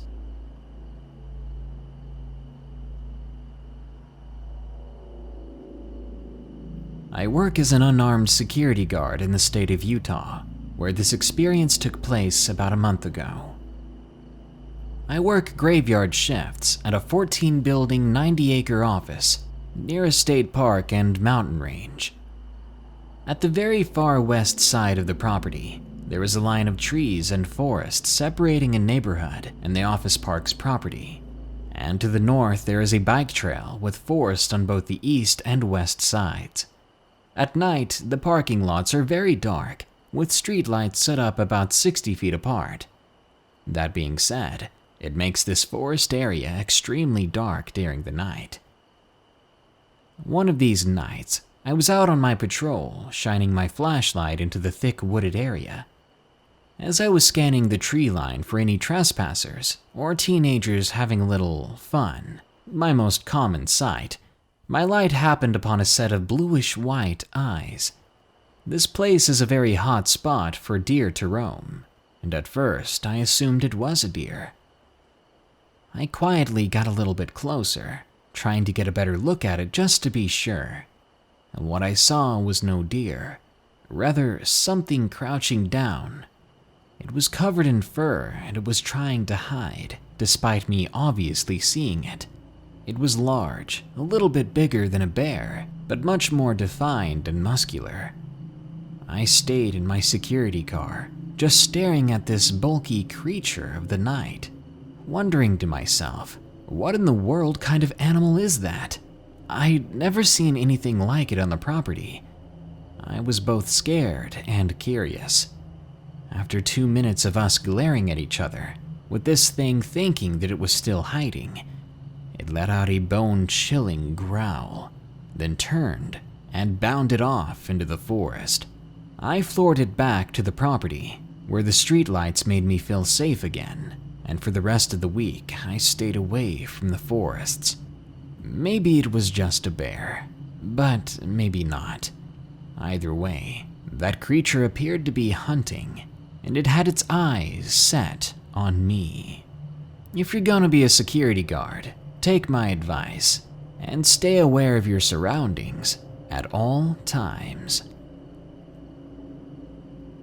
Creepy Bathroom Guy by Detailed Pig LOL. I work in a small local grocery shop as a security guard at night. I'm the type of guy that hates having to use public bathrooms, so it's always a surprise when you go in one. Anyway, the other night officer, let's call him Bob, was sick, so it was just me on the lookout. Now, I hate my job, and I only work there for the money, because I mainly have to check the bathrooms, which I've already said I dreaded. It was night, and I was just doing some extra restocking for the guys that work there when I heard something fall in the bathroom. I thought it was toilet paper, but then I heard heavy breathing. I was instantly freaked out. I went to check, hoping to God that it was just a broken pipe or something. I pulled out my flashlight, as the bathroom lights didn't work at the time. Just a few seconds after rounding the corner and entering the door to the bathroom, I dropped my torch in shock. There was this creepy dude with a hoodie, covering most of his face. He was extremely skinny, like the pictures of starving people you've seen in a National Geographic or something, and he was wearing black jeans. When I entered, he snapped his head towards me and pulled out a large kitchen knife, but luckily I had my phone. I kept my distance from him, called my boss, who then called the cops. I pulled out a can of pepper spray and told him not to move or I was going to use it, but he didn't care. He approached me, one clumsy, melancholy step at a time, swinging that blade around, trying to cut me through for whatever reason. As the pepper spray got him in the face, the man didn't even twitch or react to it, and I found myself running until the police arrived. It felt like an eternity, but I was finally safe. They arrested the guy, and they ended up giving me a raise and the next few days off. I think they felt bad for me, as that was the worst security incident we'd had. Always Check the Doors by Mr. Ace 44. In 2011, I started my new security post in the insurance district of Hartford. That area has its share of old historic buildings, and my building was no exception. It was an early 1900s mansion that was converted into offices inside. But when I say converted, I really mean just desks placed in some old rooms. One night, around 1 a.m., I grabbed my torch and started my first round. I was, of course, nervous, as I had heard your classic ghost stories from the rest of the guards. As I came to the top of the main staircase, the extremely dim lighting did nothing to help calm my nerves. Door by door, I walked down, checking to make sure they were locked. I remember thinking, this isn't so bad. I'm already almost done with this round. Everything seemed to be going well, until I got halfway down the hall. That's when the door on the right was wide open. As I walked over and glanced inside, my heart sank. I began to sweat, wondering if this was even real. Sitting center in the room was a child no more than 6 years old. He was in the dark, playing with some toys. I continued fast-paced down the hall, ignoring what I'd just seen, thinking, am I going insane? The stories, they're just getting to me, right? I tried to shake it off, and I told myself my mind was just playing tricks on me, and that I need to go back and close that door. And when I do, if I look inside, there won't be anyone in there. I walked back, trying to force out a laugh to laugh it off and relieve myself. But my heart was beating harder and harder by the second. When I came to the door again and I looked inside, the boy was still in there. I was at a loss for words, barely able to breathe. Nervously, I muttered, "Hello?" The child turned around and nervously asked me with a sad face, "Have you seen my mom?" As calmly as I could, I took the child by the hand, trying to comfort him, and brought him downstairs to the security desk to call the police. I couldn't have been more relieved. It was just a lost child. How he got in the building, I don't know. I was just glad there was nothing to be afraid of. As we waited on the police, the child didn't say much and didn't seem too concerned. The cops arrived in only a few minutes. Turns out his mother worked at the office and had brought him into work that day and simply forgot about him. And it baffles my mind how a parent could go 5 hours not realizing they had abandoned their child. I continued working there for a few months and eventually got a transfer to a new post. At the end of the day, I'm happy everything turned out okay. And most of all, I'm thankful it wasn't a ghost. But you gotta admit, seeing a kid playing with toys in the middle of the dark, it would creep anyone out. Those Were Not Reflectors by Tauntaun Tom. I've worked at this job site for a bit more than a year, and I went from working days to nights. This story happened very recently. It was November 21st, 2017. Specifically, I worked security at a chemical plant located near a river. The plant is about 15 square miles. To the south runs the river, and there is a berm there at the edge of a field to the northeast. On cold mornings like today, a fog rolls in from the river and blankets everything. As you read on, you will see why I explain this. My first duty when I get in is to get in the company vehicle, then patrol the plant and surrounding area. As I was patrolling, I was on the opposite side of the feed of the berm. Shining a light across the area, I saw the reflectors of construction vehicles through the fog. Then I saw what I thought was a set of reflectors from construction vehicles that really caught my eyes. They sat atop of the berm, 2 large red circles from 3 to 5 feet apart, and they were connected to a shapeless mass. I thought it was the reflectors of a trailer, and they were parked somewhere it shouldn't be. As it was illegal to park there, I kept slowly driving towards it. As I shined the light around again, the reflectors seemed to follow me, and I simply thought it was a trick of the eyes. Or it could have just been multiple sets of reflectors on the trailer. That was pretty common. The reflectors eventually disappeared, and I chalked it up to something getting between my light and the trailer. I kept going, and after finishing my patrol, which makes a circle, I went back to the field across the berm. I had to unlock a nearby gate to allow first shift employees into their areas. The fog had cleared up enough that I could see the berm more clearly, but I couldn't see any trailer on it. So I shined my searchlight there again. There were no reflectors anymore, and there was no trailer. This frightened me a bit, because the only way someone would be able to get a trailer in or out of the area was to drive past me through the gate I had just unlocked. Whatever it was no trailer. The only thing that makes sense was that they were eyes, and if that's the case, this thing would have been big. A Wandering Spirit by Tom. I work the third shift as a security guard. I was at a location in a small town for about 2 months. There was a main building and a small guard building outside of it, in which everyone had to pass through to get to the other building. My nights consisted of watching the CCTV monitors, and on nights when no one else was around, I would patrol the outside area and the inside of the building. One night, I was looking through the camera footage as it played live when I saw what appeared to be an orb appear on camera outside the side of the guard building. I thought it was a bug or something until I realized it was just floating there.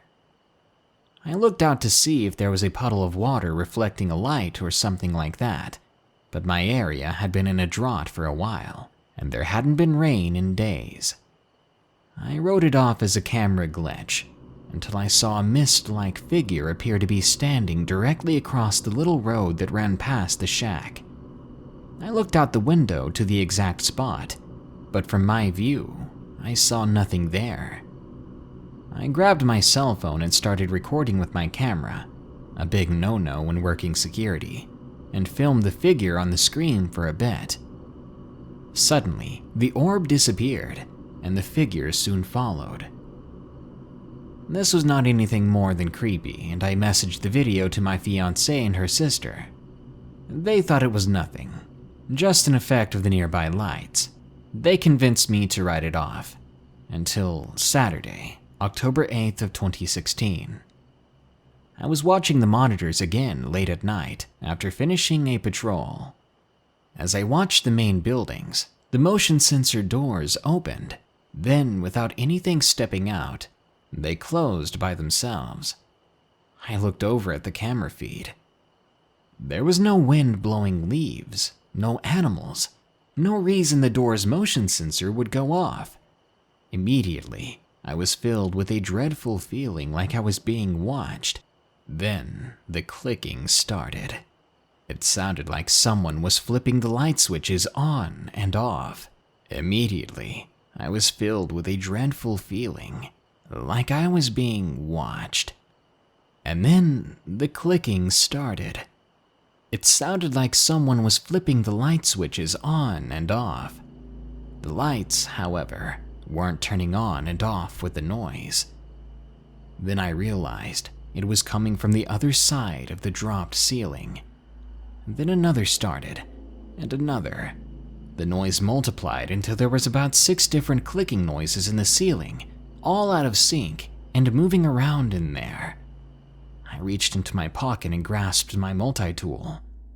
I convinced myself not to give in to the fear, so I did not leave or even look between the noises. As suddenly as they all started, there was just one last click, and it all went silent again. The fear and dread left, and I sat there, nervously watching the cameras again until my relief showed up. I've experienced a lot of strange things in my life, but this takes the cake. Locked Doors by Mike P. I'm a field manager for a private security company in Connecticut, and I have had my fair share of creepy experiences from the dozens of accounts I've worked at. But this one was the worst. I received a call from my branch manager one late Saturday night explaining to me that one of the officers would not be making it to his assigned shift that evening, and he needed me to go over there right away. I reluctantly agreed, but before I could finish, he interrupted abruptly, saying, "Off the record." Oh boy, I thought, what crazy backstory is there now? Things are never simple in the security industry. He explained to me that the other officer was injured the night before, and he was claiming it was due to quote-unquote paranormal activity. I laughed at him, telling him I loved the paranormal, and that I'd be more than happy to work this haunted post. Fast forward, I arrive at this large-sized factory and get the brief rundown from the guard on duty, stating that during the weekend, no one is allowed on the property due to concern over employee theft of metals in the building. I was given the keys to the security trailer, located outside the building along with a key fob to the building. The remaining guard left after that, and I sat in the trailer for a good 2 hours, until my boredom and curiosity got the better of me. Lighting a cigarette, I stepped out of the trailer, making sure to test the key behind me before fully locking it. With success, I crossed the windy parking lot to the other side of the factory. Upon entry, it brought me to a small dark room with a door on the far side. I proceeded to the second door, opening it, slowly bringing me into the main floor of the factory. It was strange though. I thought that the second door was somewhat backwards with the lock on the factory side of the door. So once again, before letting it fully shut, I tested my key to ensure that I would be able to exit. As I walked through the dimly lit factory, which smelled of rubber and oil, I made my way to a pile of crates when I heard it. I froze in my tracks, and my heart seemed to stop for a moment. In that moment, I couldn't believe how stupid I was to walk into a factory my superiors outright said was haunted. I managed to collect my thoughts and say sternly and loudly, "Security, show yourself!" And as I expected, nothing but silence filled the room. I stood there for a moment, sweating, trying to look for any explanation for that noise. But then it came again. That was it for me. I was out of there. I kept my mind clear and retracted my steps, coming around the corner to the door I had entered from. I calmly went for my keys, and I placed the key in the lock, turned it, and nothing. The door wasn't even budging, and again I tried, but it wouldn't work. But the coughing, it was getting closer. By then, I thought, screw it, and I ran through the factory until I found a fire escape. Then I made my way out. Running across the windy parking lot felt like an eternity, but I finally made it back to the security trailer. I pulled out my keys, fitting them into the lock, and again, the door didn't budge here either. What in the world was going on? For 30 minutes, I stood in the cold, continuously trying to unlock the door until I gave up, and I kicked the door in, which I must admit was pretty fun. I'm still puzzled at what kind of force or entity is in that factory, but I sure hope I don't find out, and I most certainly won't be returning at night anytime soon. You get used to it. From Mike V. I worked as a security guard at one of the local hospitals, and despite what I'm going to tell you, it's a pretty good place to work. Hours are plentiful, pay is good, and the nurses are downright sweet. That being said, it is still a hospital, and as such comes with its own bad things. I confess, and forgive me if I come across as a little morbid, I've been in the presence of more death in the first 6 months on the job than the previous 30 years of my life. But that's not what this is about. This story is about the hospital basement. Now, I had initially been hired to work a specific area of the hospital. I had daytime hours, but when a full-time evening shift opened up, I went for it. Gotta make that extra money, which meant I had free range to patrol the whole property. One of the areas I had to patrol was the basement, which, contrary to what you might think, is a pretty busy part of the building. X-ray department, custodian, engineering, food prep, those are just some of the many departments that fill this basement, so it's not exactly a spooky, dark place like you might imagine. However, once 8 p.m. hits, and the vast majority of employees have gone home, that basement gets very quiet, and that's when the incidents began. It was my first week as patrol officer, and so far had been rather uneventful, which I was fine with as a 5-year veteran of private security in other areas. I was kind of hoping for less action for a while. One night I was making my rounds in the basement when I began to hear footsteps. Normally this is no big deal, but it was late, so it caught my attention right away. Now I figured it was maybe a nurse who had to grab something or a visitor who took a hilariously big wrong turn, so I wandered over in that direction. As I approached the corner, I checked the wall mirror. For those of you who don't know, hospitals have ball-shaped mirrors to allow staff to check around corners, thus preventing any gurney fender benders. But I saw nothing. No people, no shadows, no movement of any kind. I rounded the corner to make sure, and it was an empty hallway. Only place they could have turned into were the elevators, and I would have heard the ding from them if someone had entered. It was strange, but I shrugged it off. Probably my brain messing with me. A similar incident happened a few days later. While checking to make sure that engineering didn't leave their equipment in plain sight, again, I suddenly heard voices. I couldn't make out what they were saying, but it was for sure human voices. I went to check, out of curiosity more than anything else. But no matter where I walked, the voices always seemed distant. I didn't see anyone, and I must have walked the entire basement, but the voices always sounded distant. Then suddenly, it went quiet, just like that, as if they'd left the area. How very strange, but again, I chalked it up to nothing unusual. Maybe some custodian had left a radio or podcast on or something. In my mind, it was all so easily explained and no big deal. While that could be explained easily enough, this next one was unnerving, because I can't explain it to this very day. It was another day, another basement patrol, and I was walking down a large stretch of hallway, when, in front of me, I noticed a set of doors close. These are the fire doors that held open magnetically. They're automatically closed upon the fire alarm going off, which incidentally had happened earlier that day, a false alarm in case you're wondering. Clearly, these two had not been pushed open after the all clear, so I walked over towards them to do the job. Then, one of them opened up. Not swung open aggressively, but just casually opened, like someone was just passing through. This caused me to stop in my tracks in shock. These doors are pretty heavy, so nobody could have just yanked it open and ducked out of sight. This door was pushed to the wall in one smooth motion, not shoved or slightly opened. Unless there was a very specifically located hurricane in that spot, those doors were not hit by a sudden draft, not one strong enough to open a fire door all the way. Needless to say, I decided to patrol the more populated areas that night. There was also the cold spots. So many cold spots in that basement.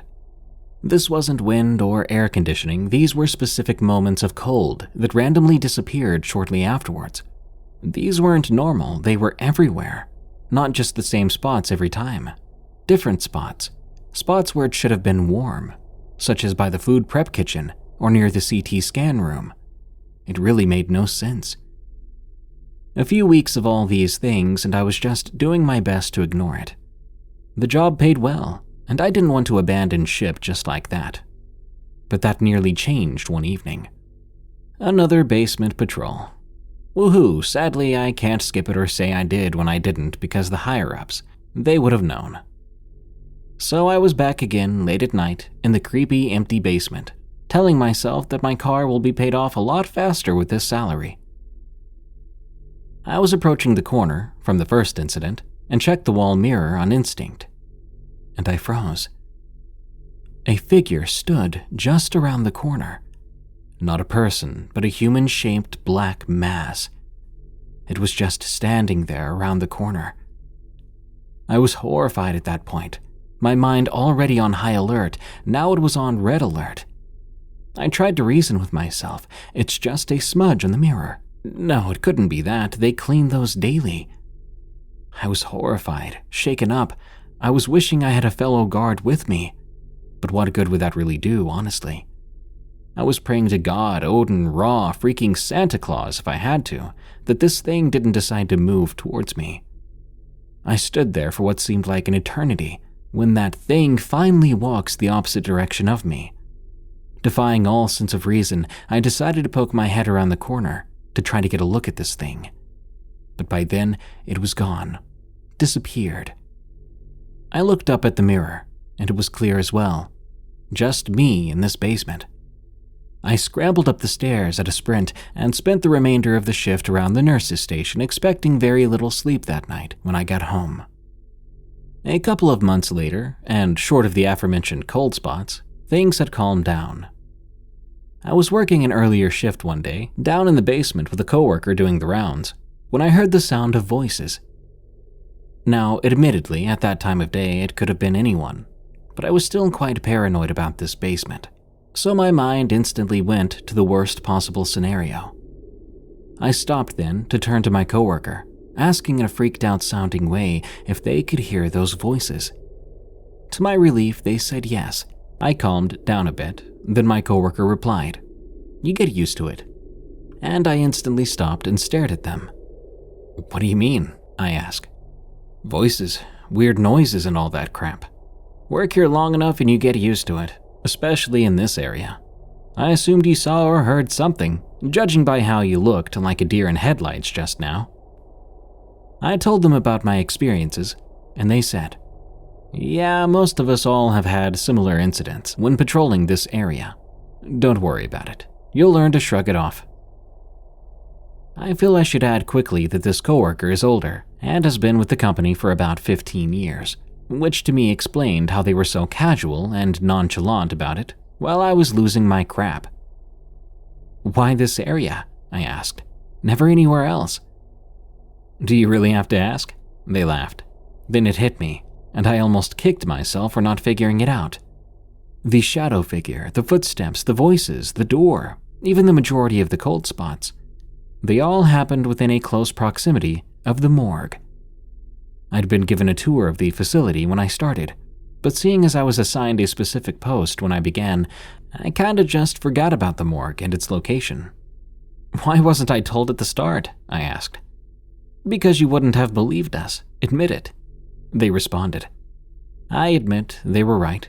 Had they mentioned it on day one, I would have laughed it off as either messing with the new guy or just silly stories, so I can't blame them.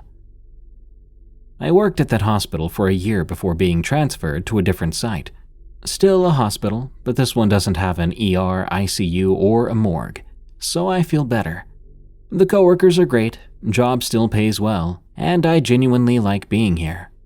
But still, I double-check those mirrors when I approach any corner, and I still jump at any sound when I'm alone at night on the job. I hope against hope that eventually I'll get used to it. Tales from the Break Room is a viewer-submitted podcast featuring allegedly true scary stories that happened on the way to, on the way from, or at work. If you want your story to be narrated on the show, send it to us at eeriecast.com/submit. As of April 14th, we're paying 3 cents per word for stories that are approved and make it onto the show. Submission does not guarantee approval or payment. For a limited time only, PayPal only. Tales from the Break Room is an EerieCast Network original podcast hosted by Darkness Prevails. You can follow him on Twitter at Dark Prevails, and you can hear thousands more stories read by him on our other show, Unexplained Encounters. If you enjoyed this episode, please follow and rate Tales from the Break Room on Spotify and Apple Podcasts. You can also enjoy plenty more horror-themed podcasts at eeriecast.com.